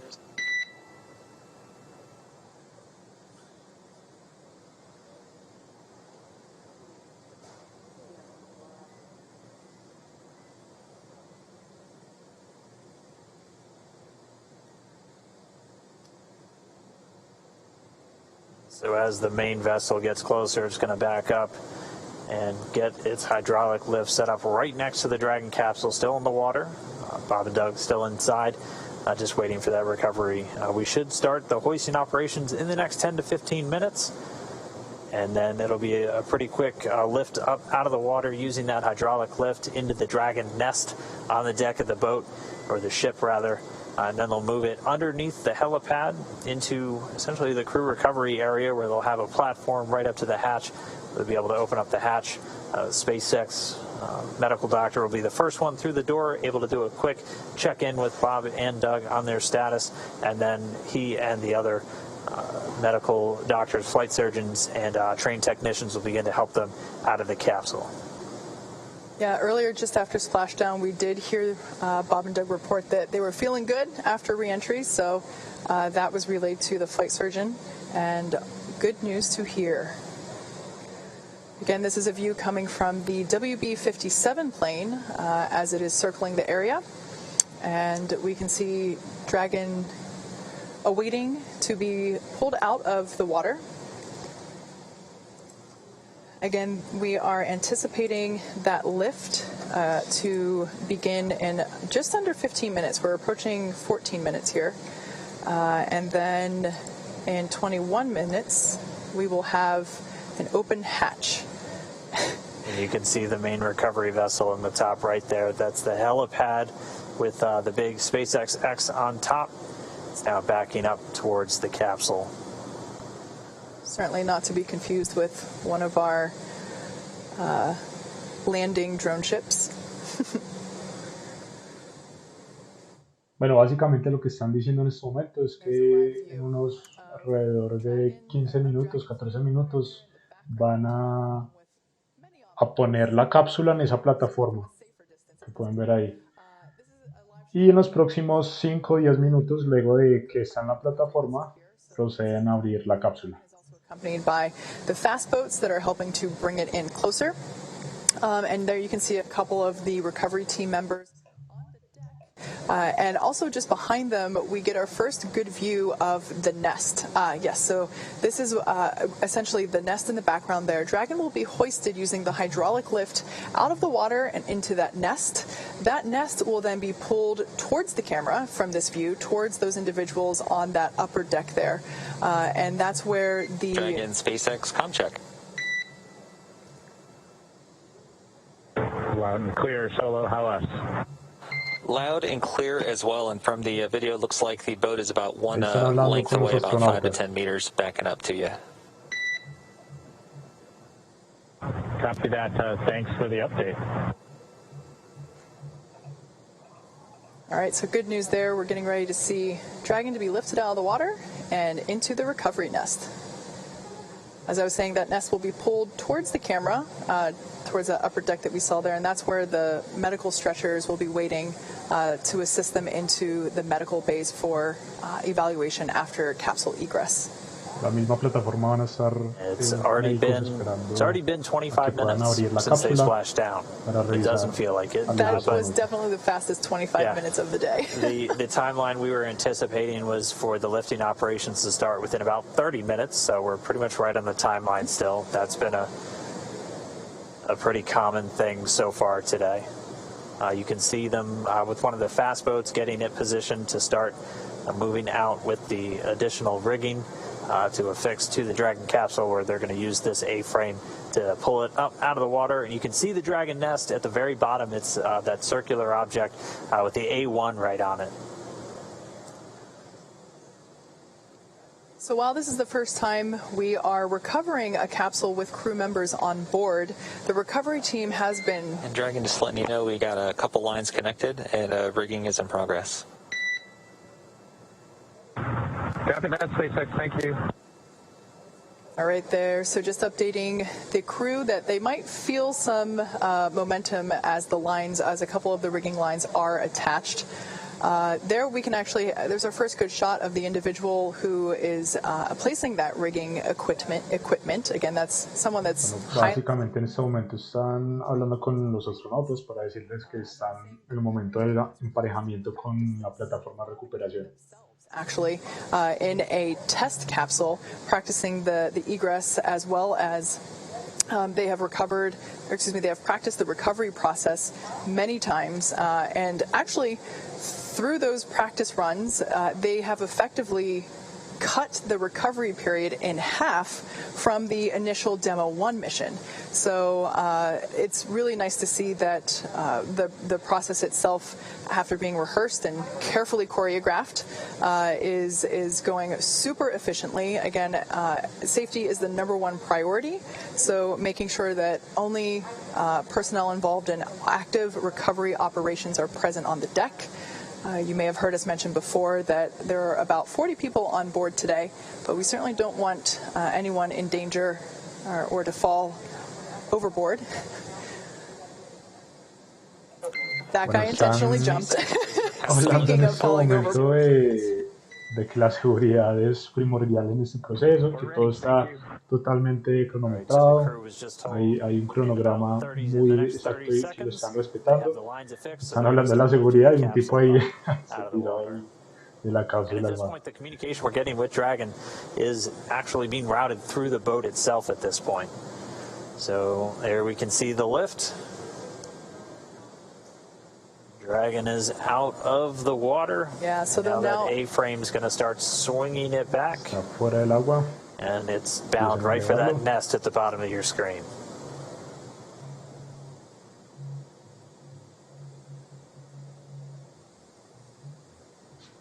Claro que tienen que hacer todo ese proceso mientras la cápsula se empieza a we're getting a better shot of all the points in which Dragon is tethered to the hydraulic lift, ensuring that it isn't swinging freely. Se siente la radiación de calor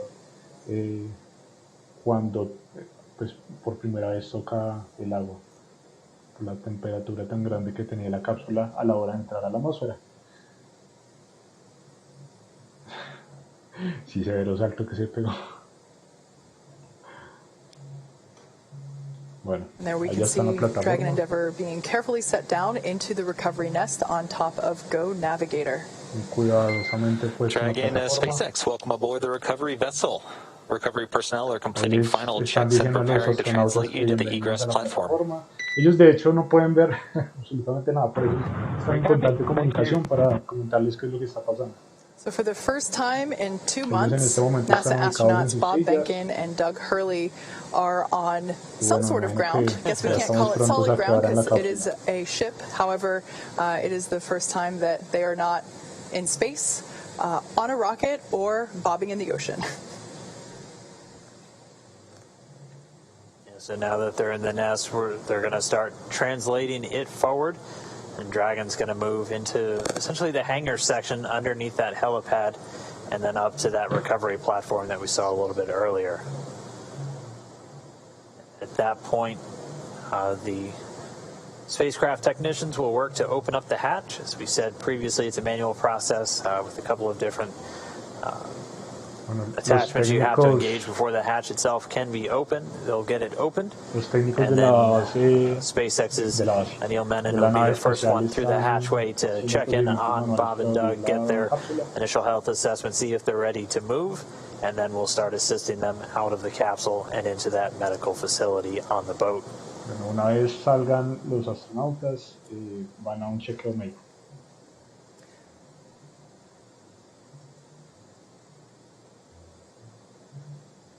Sí, me da mucha So at this curiosidad. point, the Sí. recovery team is doing final securing of the capsule in preparation to actually move the recovery nest into closer to the interior of the ship. It'll actually be in a little bit of a covered deck there. We saw that camera view earlier, looking straight out from the center of the boat.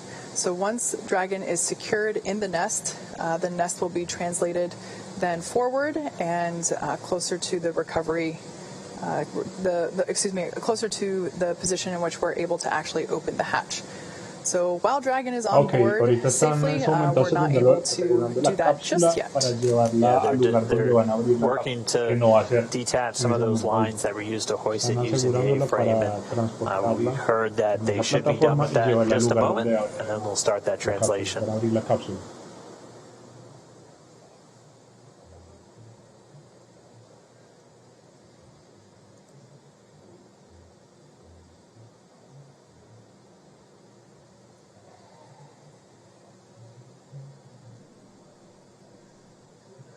So right now we can see the recovery team releasing those securing lines that were used during the lift of the capsule from the water into the nest. So they are releasing those securing lines from the sides, making sure it is secure from the bottom. Estaban retirando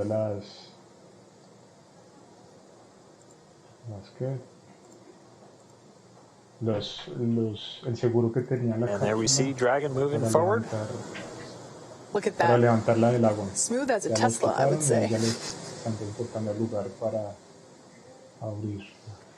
It's really interesting to see those scorching marks now that we get a really nice up-close detail shot of Dragon. Standing by for the go for side hatch open. That rounded square there in the center of the capsule is that side hatch, and on either side are those oval windows. Dragon SpaceX, stand by for side hatch opening and egress. Copy, we're ready. Crew got the call. We are go for hatch open. Bueno, sí decían que había unos espejos óvalos.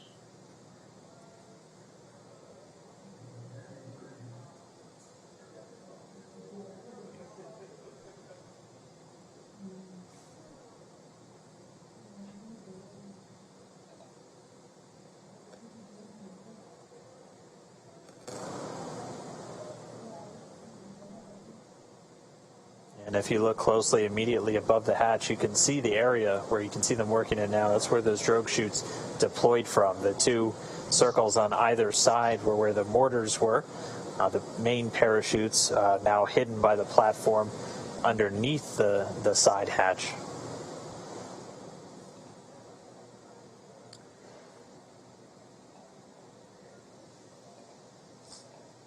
So the crew is in the process of removing the side hatch. We can see that Go Navigator is in transit. It is making its way back to the Pensacola Naval Air Station. However, Bob and Doug will get a ride from the recovery vessel via helicopter.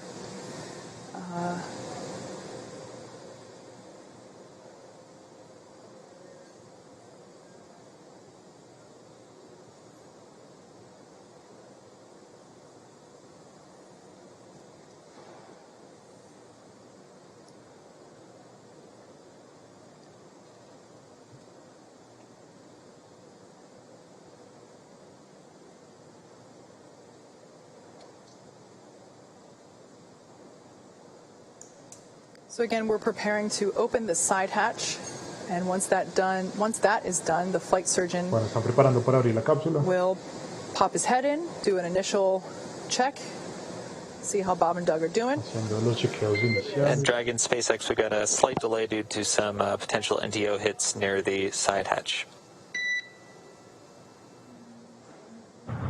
Copy, Mike. We're standing by.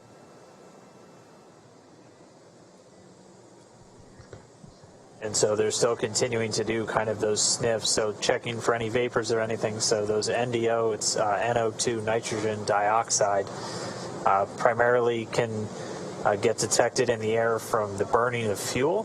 So they're going to continue to just inspect around the capsule, make sure that it's, again, safe for the crew, safe for the recovery experts before they get this hatch open.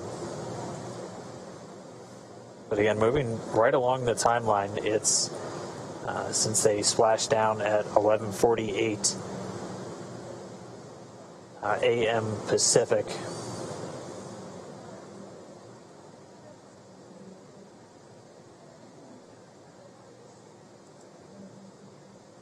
And so again, they're just pausing the operations for a moment, doing some additional air sampling around the prop system. We still have telemetry being fed from the vehicle, so flight controllers here in Hawthorne able to monitor prop tanks, propulsion tank pressures, and not seeing any issues with those at the moment.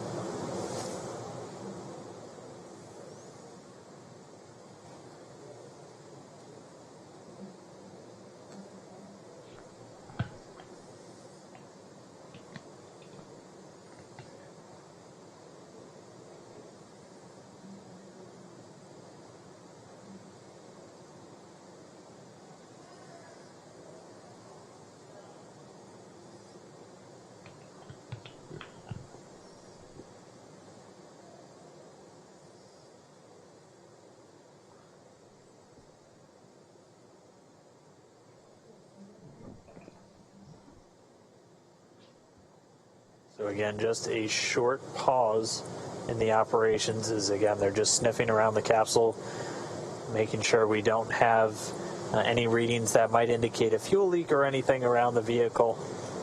They did detect some NDO, some nitrogen dioxide, which is typically a residue that arises from the burning of fuel. So they're continuing to do just a couple of different air readings, grab samples essentially, before they proceed with the hatch opening. Bueno, ahora están haciendo una pausa, cerciorándose que no haya ninguna fuga de combustible antes de abrir la cápsula. And Dragon SpaceX update, we're still investigating. Looks like we'll be setting up a service section purge. We're working on an ETA for you. Okay.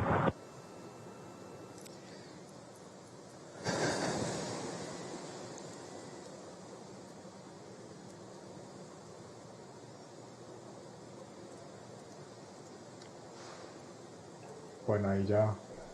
In case if you're just joining us, NASA astronauts Bob Behnken and Doug Hurley have safely returned from the International Space Station. They made an on-time splashdown in the Gulf of Mexico just off the coast of Pensacola, Florida at 11:48 a.m. Pacific, 18:48 a.m. Universal Time. And they have been pulled out of the water and hoisted onto the recovery vessel Go Navigator. And right now the team is just completing, they did an initial check and found that there might be some remnant vapors, which we certainly don't want to be around when we have Bob and Doug coming out of the capsule. So the team is working to purge the service section in preparation for crew egress.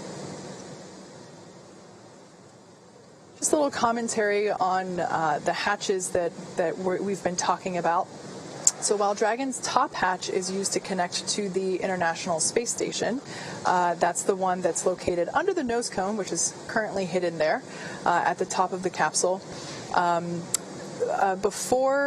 This is the side hatch is what is utilized for ingress and egress, both on the launch pad as well as coming up here on the recovery vessel.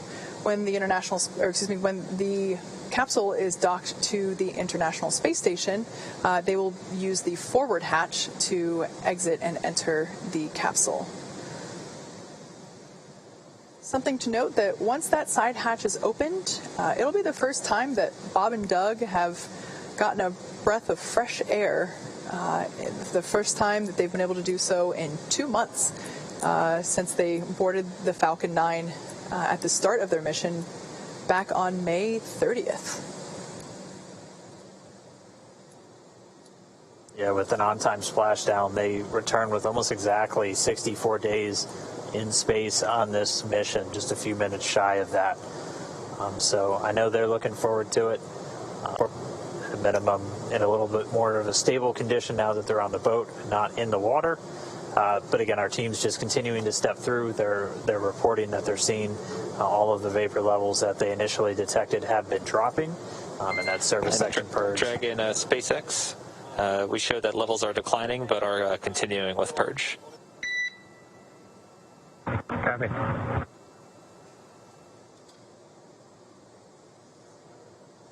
And in addition, just so you know, we are not seeing any, leak indications or anything like that. These are pretty small levels, but we still need to do the purge at this time. Okay, copy. Yeah, you're reading our mind, Mike. We were just wondering if you saw any indications of a leak or some depressurization somewhere, but it sounds like it's just part of the deal.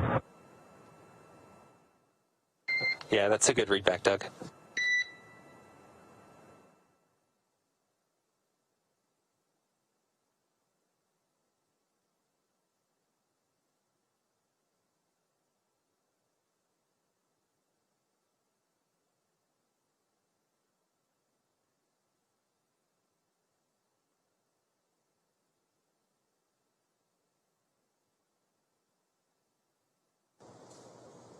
So we're just continuing to get a view down right at the hatch of the capsule. They are detecting those very small traces of a couple of the hypergalls. The one we've heard specifically mentioned was NDO or NO3 nitrogen or NO2 nitrogen dioxide. They are at very low levels, obviously not at a very harmful level, as we still have people in close proximity to the capsule.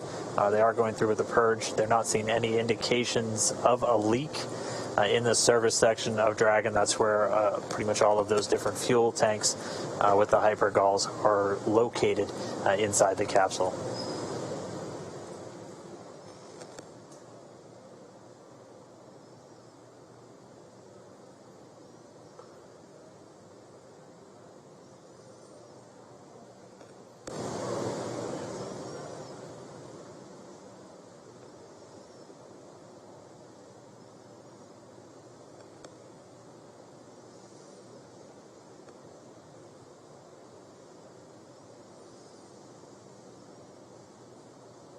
And we are just about 44 minutes post-splashdown, actually still ahead of the timeline, as we weren't expecting to get the hatch open until shortly before 60 minutes, at which point we'd be bringing Bob and Doug out. So this service section... SpaceX, another update. The service section purge should begin in a bit under 5 minutes. Right now we're showing NTO about 2x of our personnel exposure limits, and we're hoping once we start the purge it'll drop down for us. Okay, thanks, Mike.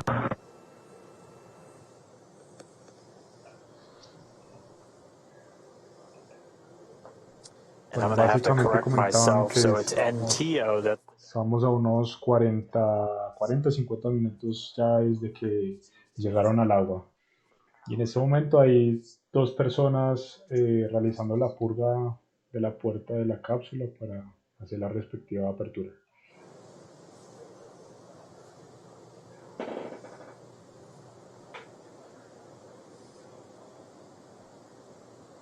So again, the SpaceX engineers detecting levels of NTO.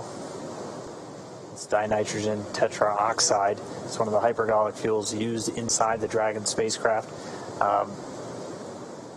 Levels higher than they would like, so they're essentially doing a purge to help dissipate any vapors in and around the service section where those fuel tanks reside in the Dragon capsule.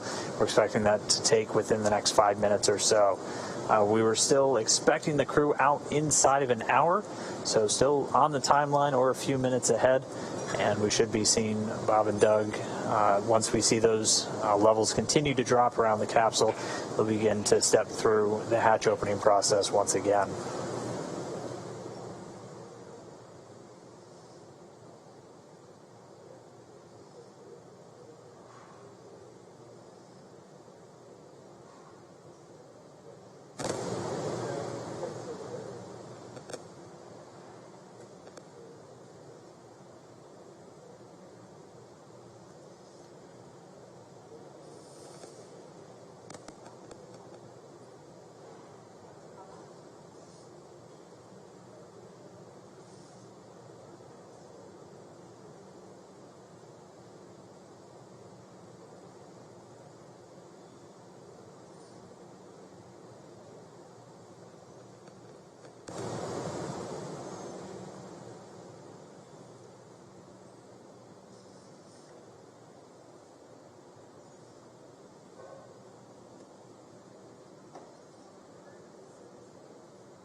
So right now we're getting ready to purge the surface section. This is to make sure that the lingering NTO fumes that the team is detecting get flushed out, essentially. The service section is not the interior cabin where Bob and Doug are. It's actually the part of the capsule that is outside of the place where Bob and Doug are. It's external to the cabin, but it's inside the capsule itself. So you can think of it as the space between the exterior of the Dragon capsule and the interior space where Bob and Doug are. I think the interior pressure vessel, essentially. Yes, exactly. So Bob and Doug are fine. The air that they are breathing is, that nitrox mix that they've been getting throughout the entire duration of today's operations. But it'll be essentially the area below their cabin, completely sealed off from the service section. Yeah, that service section is where there's a lot of telemetry. It's where there are the prop tanks, and we're just making sure that those get aerated so that lingering fumes are swept away. Bueno, básicamente lo que está mencionando ella es que el personal va a hacer la purga de la puerta para pronto eliminar los posibles remanentes de NTO, de vapores de NTO. Eso es lo que están haciendo en este momento. Those two fuels, essentially when thrown together, even without an ignition source, will react. That's what makes them hypergolic fuels. Much simpler, more elegant solution used in a lot of on-orbit maneuvering systems in spacecraft.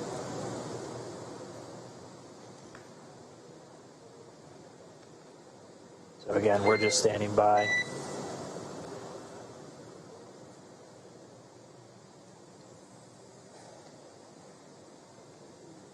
So as you can see on your screen, there is one crew member that has kind of what looks like a... Dragon SpaceX, don't have a huge update for you, just letting you know the service section purge is still in work. And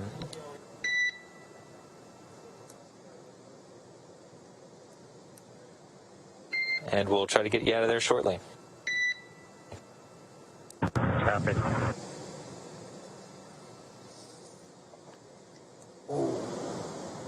So as I was saying, two individuals on your screen there, one with a face mask and what looks like a scuba tank there with some clean breathing air. There might be another crew member with the same personal protective equipment or PPE that will come on deck here. That type of equipment, there we go. That's the kind of equipment that is required in order to perform this purge. Again, the NTO the fumes from that are toxic. And of course, we want to keep all crew members safe as we prepare the side hatch for opening in order to let Dragon Bob and Doug SpaceX, egress. looks like limits are dropping and getting pretty good. We're still continuing with the purge just to be extra sure. Okay, that sounds good, Mike. Thank you.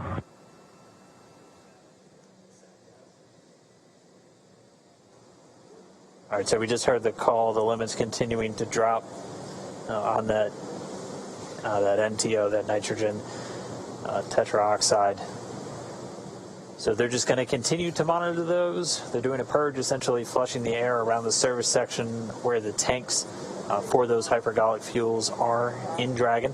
As Kate was talking about, they're not inside the pressure vessel, the section of the Dragon interior where Bob and Doug and their atmosphere exists. They're essentially outside the pressure vessel, but still inside the outer shell of the Dragon spacecraft.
We are just about 52 minutes post-splashdown.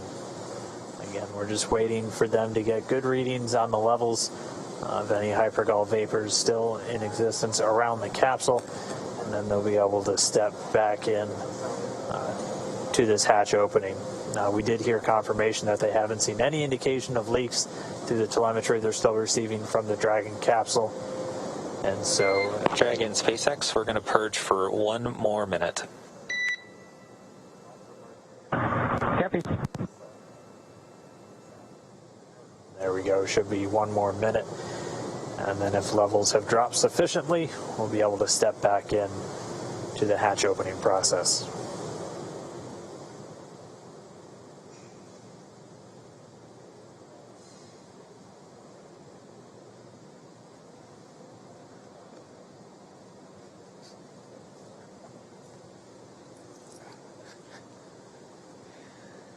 Bob and Doug will be getting assistance from the recovery teams while exiting Dragon Endeavour. This is the same process for any returning long-duration crew members, as returning to a gravity-rich environment can, be a little jarring, wreak havoc with our vestibular system. So, which is responsible for maintaining balance and motion. Of course, as you've heard us say multiple times earlier, safety is our #1 priority with this operation. So you will see both Bob and Doug helped out of the capsule and assisted to just the few feet over to the medical quarters aboard the boat. Yeah, if you've ever watched long-duration crews return on a Soyuz, it's pretty similar process where they're literally carried out of the capsule and immediately placed down into a waiting chair where they usually get some initial medical checks out there in the field before they're then carried to an inflated medical tent. We don't have a tent, we have quarters, and they're a whole lot closer, so they'll just have a couple of feet to go from the capsule itself into those medical quarters. And then once they're in there, they'll get some initial checkouts from their flight surgeons who are on location on the boat with them. These are the people that have essentially been responsible for their health and well-being throughout their mission, both beforehand, all of their pre-flight data takes, offering them support in the lead up to launch, and then the entire time while on board the International Space Station. And then they're right here with the front line, with the recovery teams, ready to welcome them home.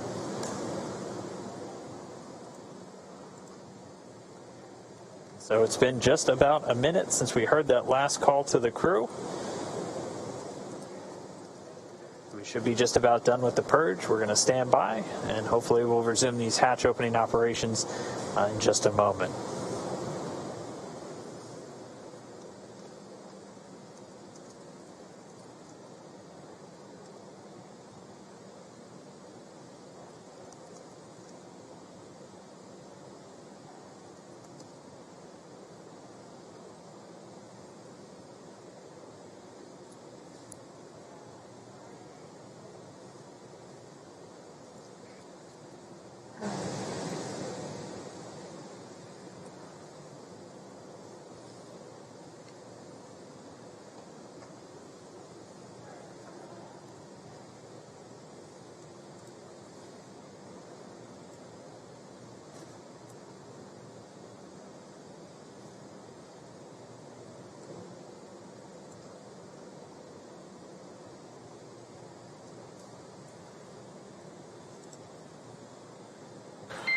Try again, SpaceX 4 update.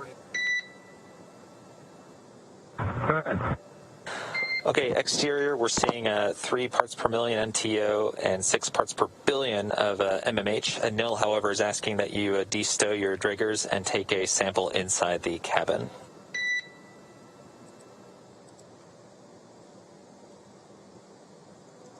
Yeah, which detector? What number, Mike? Yeah, it'll be detectors 2 and 3 in location 14. Copy. Okay, thanks, Doug.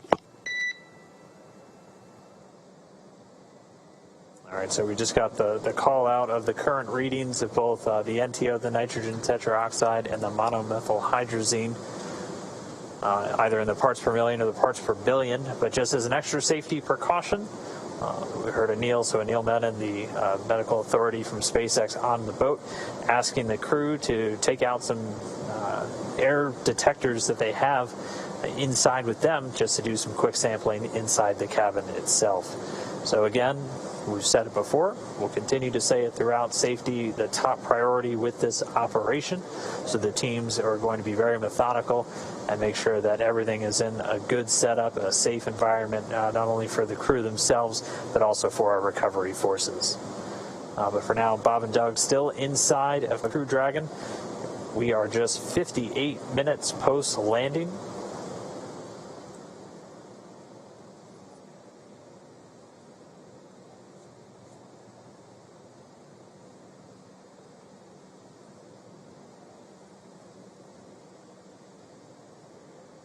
SpaceX Dragon with a status. Go ahead, Doug. Okay, for NO2 on detector 2, it reads 0.0. And on detector 3, it also reads 0.0 for MMH. Okay, great news. 0.0 for detectors 2 and 3 for NO2 and MMH. Thank you very much. That's a good copy. And so Doug Hurley reporting zeros across the board, no traces of either the NTO or the MMH.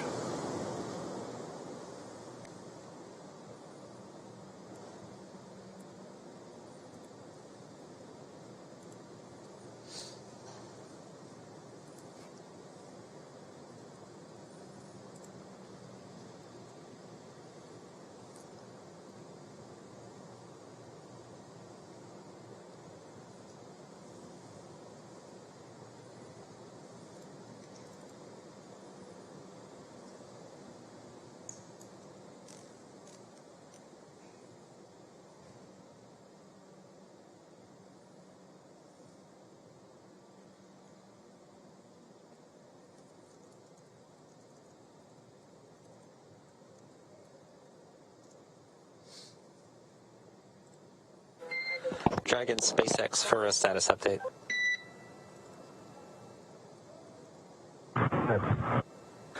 Okay, so currently our exposure limits are below limits, but the purge is actually doing a pretty good job. We saw NTO go from 3 parts per million down to 1.5 over the last few minutes.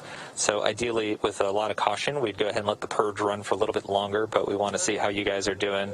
If you're okay with continuing with the purge versus knock it off and get you guys out of there quickly. Yeah, we're fine hanging out, Mike. No problem here. Okay, thanks for that, Doug. We'll keep working the purge to get us down, and thanks for that. Thanks for that. Yeah, let's just keep everybody safe. No reason to rush. Yeah, we concur.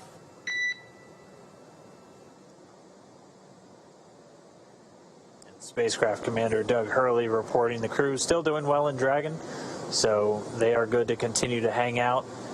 The medical authority there on the boat recommending as long as the crew is okay and still doing well inside Dragon, we'll just continue with the purge, trying to get those trace readings of any hypergol vapors all the way down to 0. Because again, we're really focused on not only keeping the astronauts safe, but all of the recovery engineers and medical professionals there on the scene as well. So they're going to continue this purge, just dispelling the immediate area around the service section of the Dragon spacecraft. So this is really a series of fuel tanks outside of the pressure vessel, so where Bob and Doug are inside the Dragon spacecraft, which they did some quick readings inside the cabin and had zeros across the board. But they're just continuing to let these levels dissipate, bring it down to 0, and then we'll resume hatch operations. We're just a little over an hour now, an hour and 2 minutes post-splashdown. Yeah, good to hear Bob and Doug report that they're good hanging out, meaning they're feeling all right, and they're pretty comfortable staying inside for just a couple more minutes. Yeah, they were doing their best prior to leaving of playing up their expected seasickness. So good. It is good to hear that they're doing well still inside the Dragon capsule.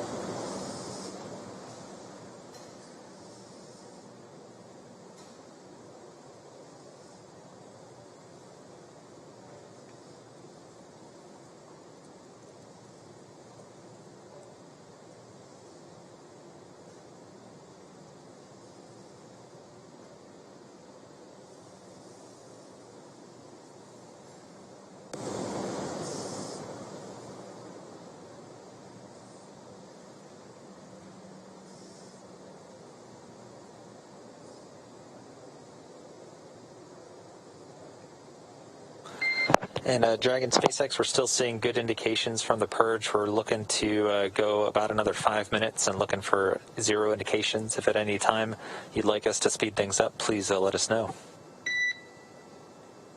Oh, we're good. Just keep doing what you're doing. We can wait the 5. Easy. All right. Thanks, Doug. All right, so we'll settle in at least another 5 minutes while they just continue to disperse any trace remnants of those hypergol fuels around the service section of Dragon before we once again step into the hatch opening. We're gonna stay with this until Bob and Doug are out of the capsule and into their medical quarters. At this point, Bob and Doug are still strapped into their seats. The seats have actuated away from the position where, I guess, in the orientation in which you see the capsule now. During their during the departure phasing earlier this morning and yesterday, the orientation of the seats were such that essentially Bob and Doug would have been laying on their backs in the orientation where we see Dragon now. Currently, the seats have actuated upward slightly, so they are not completely upright, but they are reclined a little bit, nice and comfy there. But they are able to see in and out of those windows there that we see on either side of the side hatch. And then once they're able to finish the egress process, getting Bob and Doug out of the capsule. Once they're in the medical area, they'll look to start bringing in the helicopter, as both Bob and Doug are going to be flown back to Pensacola via helicopter, getting them to the shore in just a matter of minutes, where a NASA plane is going to be standing by to then load them up and bring them home to Ellington Airfield at the Johnson Space Center in Houston.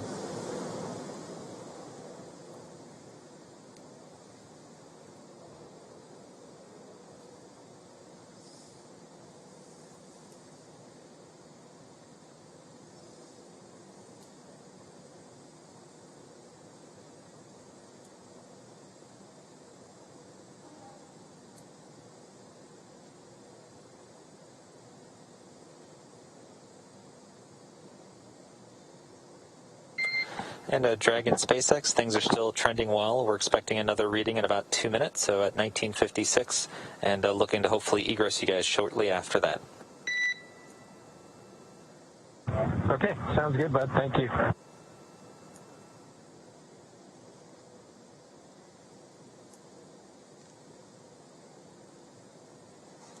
In light of one of the social media questions that we were asked earlier, someone asked if Bob and Doug have Netflix available on their heads-up displays there in the capsule, and they've actually been pretty busy throughout this mission, you know, monitoring telemetry and data and checking for timing.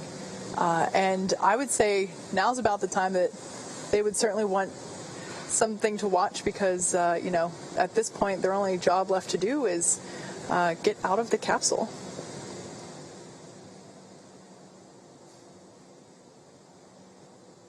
Has to be a feeling of just success, though, for those two.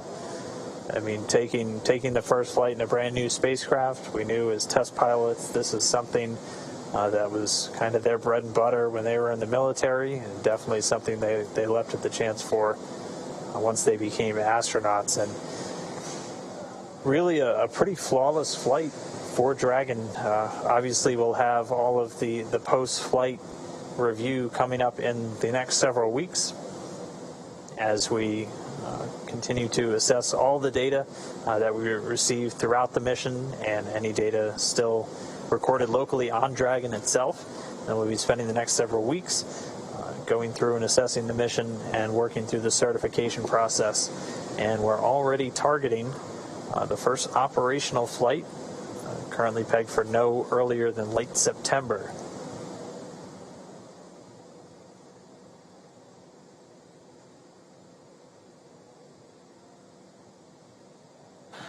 And Dragon SpaceX, we're now planning to stop the purge in 1 minute at about 1957. Copy. Thank you.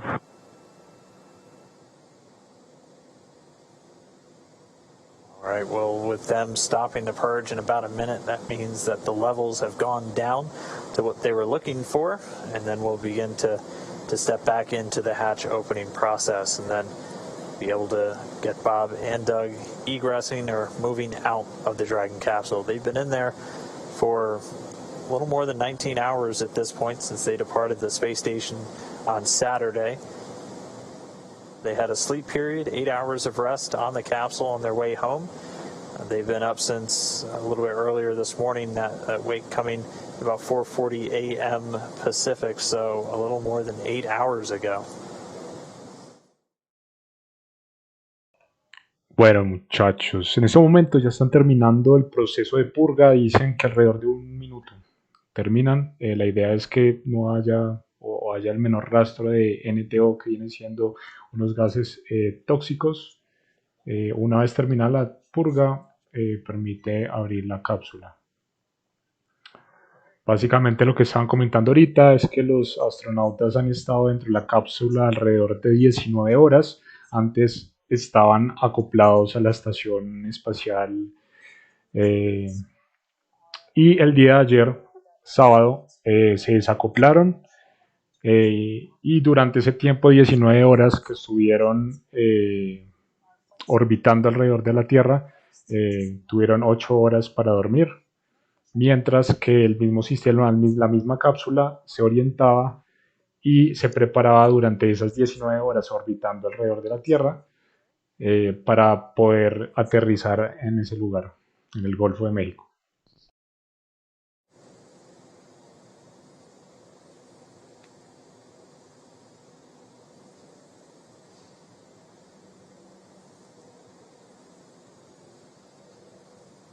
Bueno, a veces este proceso se vuelve como tedioso, largo, pero pues eso es un acontecimiento histórico. Ya llevamos casi 40 años sin poder hacer estas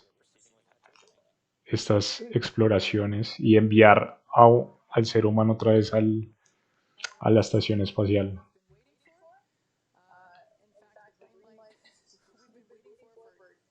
At this point, this is our first opportunity to say hello to Bob and Doug, our favorite space dads, as they Bueno, ya dieron luz verde para abrir la puerta. Dice que hemos esperado mucho tiempo para esperar este momento. Y es que esto tiene unas consecuencias muy grandes para empezar a hacer. Está diciendo algo. Hello and make sure that they're still doing all right, and then proceed to assist them. Bueno, continúo. Este es un momento histórico, puesto que ahí ya abrieron la puerta. A partir de los resultados que se obtuvieron aquí, esto permite generar oportunidades para exploración comercial al espacio. Eso ya parecemos ya hablando del futuro, pero bueno, el futuro ya es hoy. Básicamente, el objetivo de SpaceX es hacer exploraciones al espacio de manera comercial también. Y de hecho hay muchos multimillonarios que han pagado pasajes para ir al espacio. Todavía se están haciendo las pruebas, pero ya han pagado los pasajes. Increíble.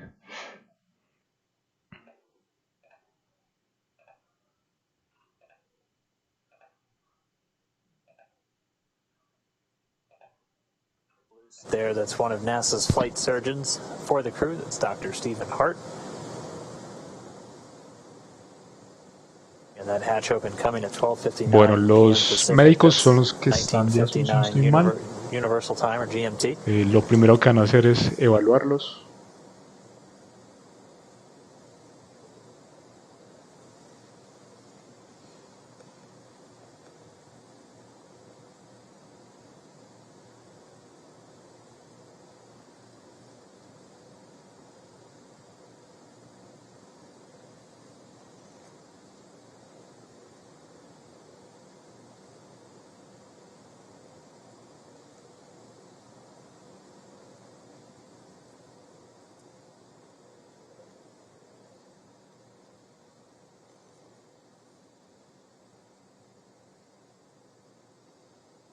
So once again, the SpaceX recovery team is now assisting NASA astronauts Bob Behnken and Doug Hurley to exit the spacecraft. So we got the hatch open just about 2 minutes ago. We paused for a little while as they were just detecting some trace amounts of some of the hypergol fuels. So we executed a series of purges. And then once those were down back in acceptable limits, we were able to then start with the egress. So there we see a stretcher on deck. This is normal. This is part of the standard recovery procedure. And it is just simply to ensure Bob and Doug remain safe. Like we said, readjusting to gravity can be a little challenging. Dizziness can often occur, especially when you're on a boat. So this stretcher will just be used to, as standard procedure to make sure that the astronauts make it over to the medical tent as easily and as comfortably as possible. Yeah, as we discussed, the reintroduction to gravity from microgravity can be a bit jarring, especially on our vestibular system, so the stuff responsible for our balance. And as they are on a ship underway, we just want to make sure we're taking every possible precaution to ensure that their arrival is safe and free from any injury now that they are home.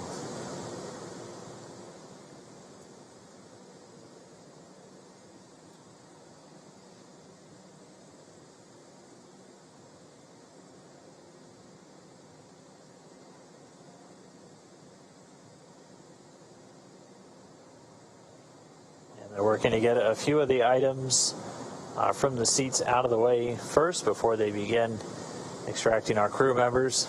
They'll be coming out one at a time.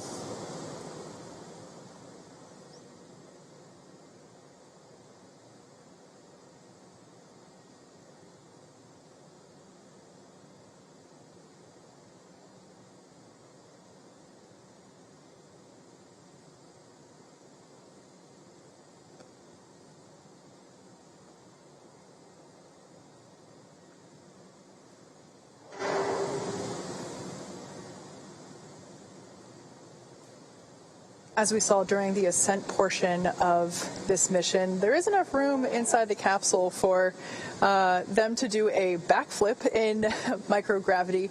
However, considering there's a couple folks in there right now from the recovery team. Got you loud and clear.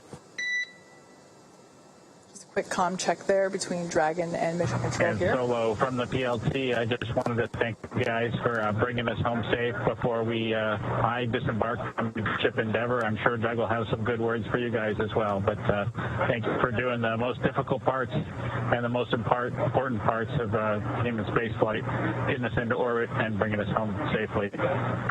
Thank you again for the good ship Endeavor.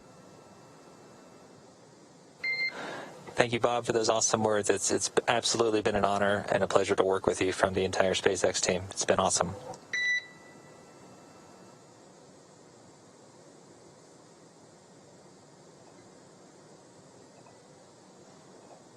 Bueno, básicamente en estos momentos se están agradeciendo por la labor de todo el equipo. Bob Behnken, he's in the pilot seat, so you've heard him refer to himself as PLT. We're still standing by for our crew members to begin making their way out of the Crew Dragon spacecraft.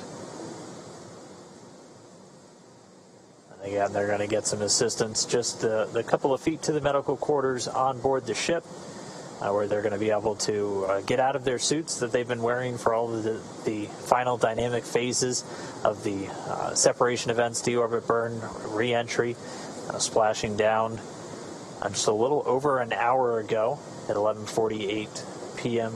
or a.m. Pacific time.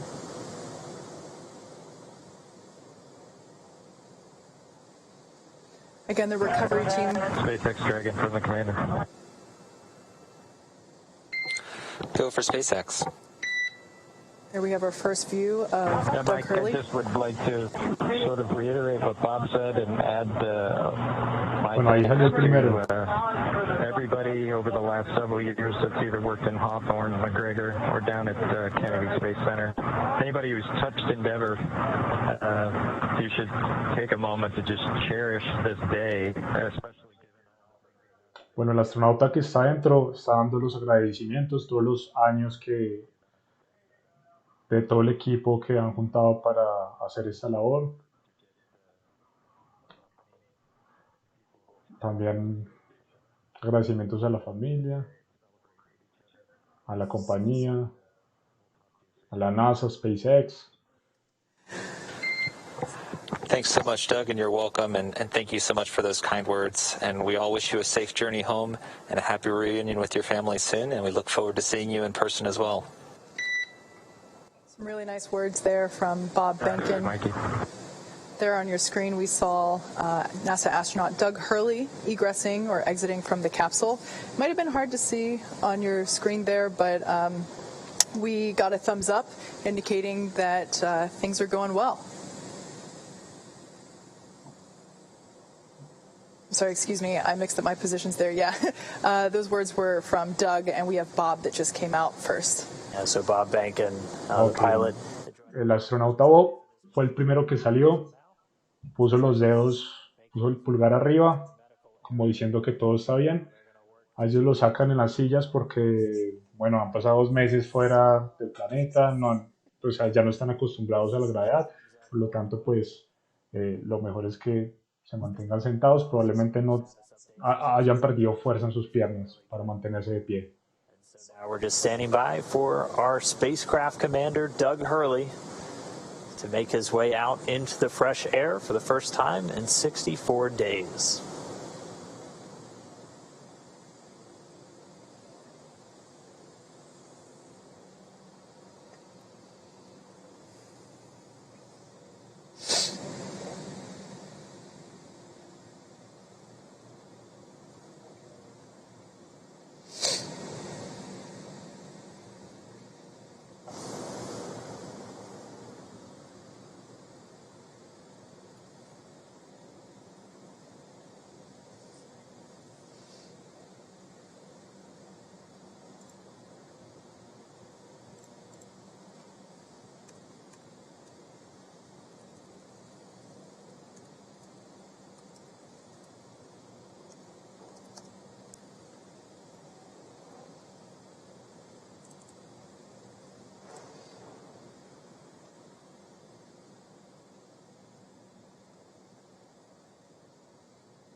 Bueno, ya preparándonos para sacar el segundo. Bueno, ahí está. Ahí ya salió el segundo astronauta. All right, so they're getting set up, and we should see Spacecraft Commander Doug Hurley making his way out of the capsule. And it looks like we've got him out. We've got him seated.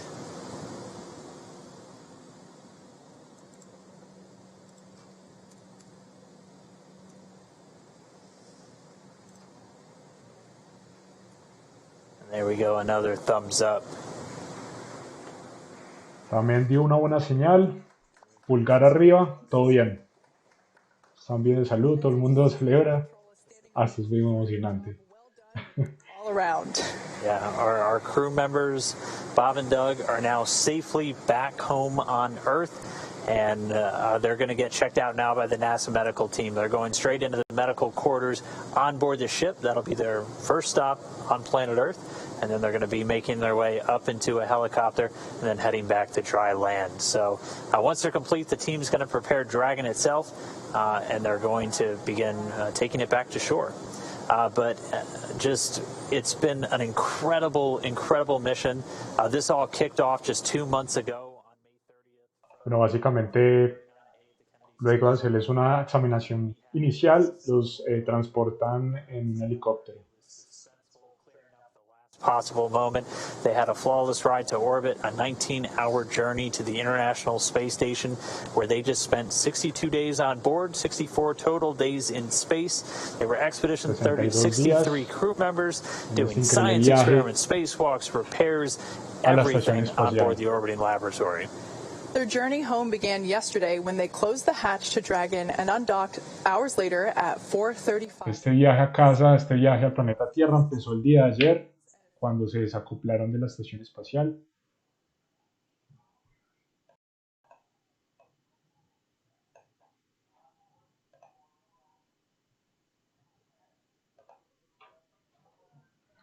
And prepare Dragon Endeavour for its lift onto the recovery vessel. Tranquilo, todavía estamos con el video.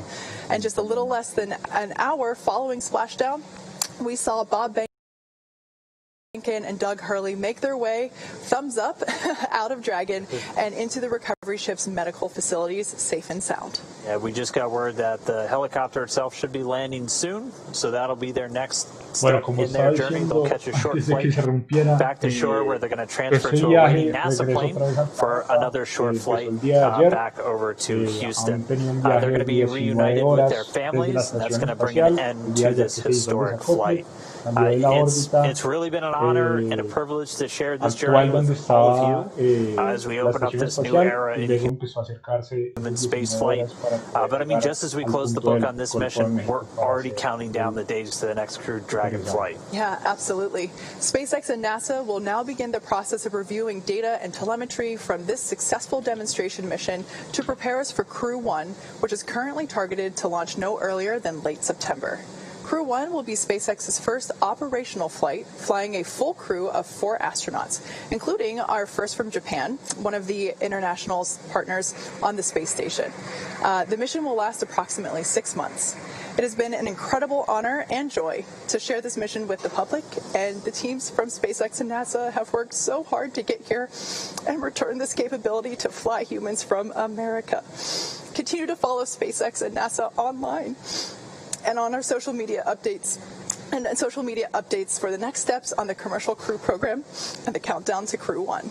And we're going to continue to share the progress of Bob and Doug's trip back to Sí, bueno, como estaba comentando ahorita, esto es un gran paso para empezar la exploración comercial, y ese es uno de los objetivos de SpaceX, que viene siendo una empresa privada que está siendo en ese momento apoyada por la NASA. Esto era un ensayo para saber si una de sus, en este caso el Dragon, podía ir y volver con el objetivo de poder reciclar esta nave espacial. Y así fue, todo salió muy bien. Aún así hubo algunos contratiempos, y a partir de eso empiezan a evaluar los datos que recolectaron de este último viaje para recibir la manito arriba de la NASA.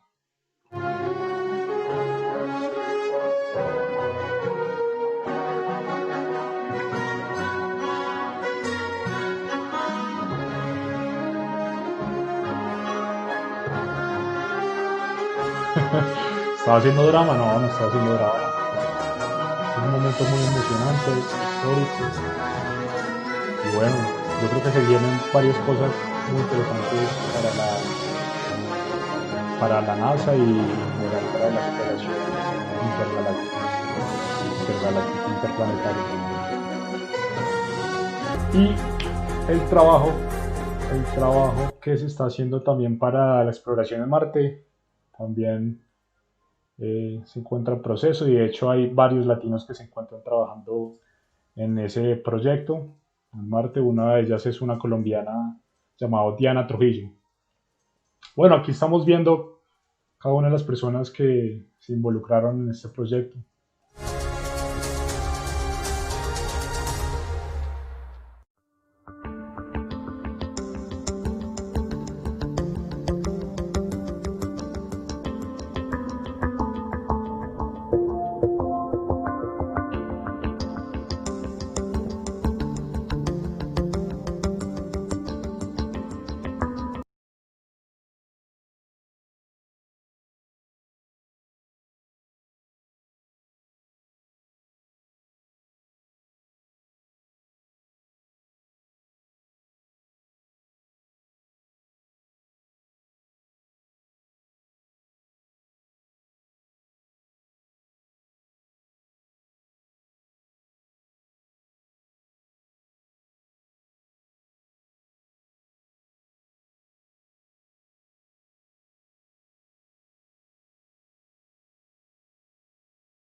Bueno, estaba mirando si era un problema de conexión, pero ya la transmisión de la NASA y SpaceX terminó. Bueno, muchas gracias por haber visto este envío. Fue la verdad muy emocionante. Y bueno, se vienen varias cosas importantes para la exploración de la NASA y SpaceX. Muchas gracias por estar en este envío. Les recomiendo que se pasen por mi canal o el canal de Spinblog, revisen los videos, el contenido, y recuerden siempre cuestionarse todo lo que te dicen y todo lo que ves. Que estés muy bien. Chao. Physically separate from the International Space Station. After hooks had driven back that were holding it in place, it Volvimos. executed those 2 quick burns. Then it was Volvimos on otra to vez. 4 departure burns spread over a number of hours, initially taking Dragon up and over the International Space Station, which brought it behind, and then after it lowered its orbit beneath the station, eventually bringing it out in front. Following all of those successful departure burns, it was just about time for the crew to get some sleep. And actually, during their sleep period, we were able to do what's known as the departure phasing burn. Physically separate from the International Space Station. This timeline as it actually switched in the final hours of those 2 quick burns. But that departure.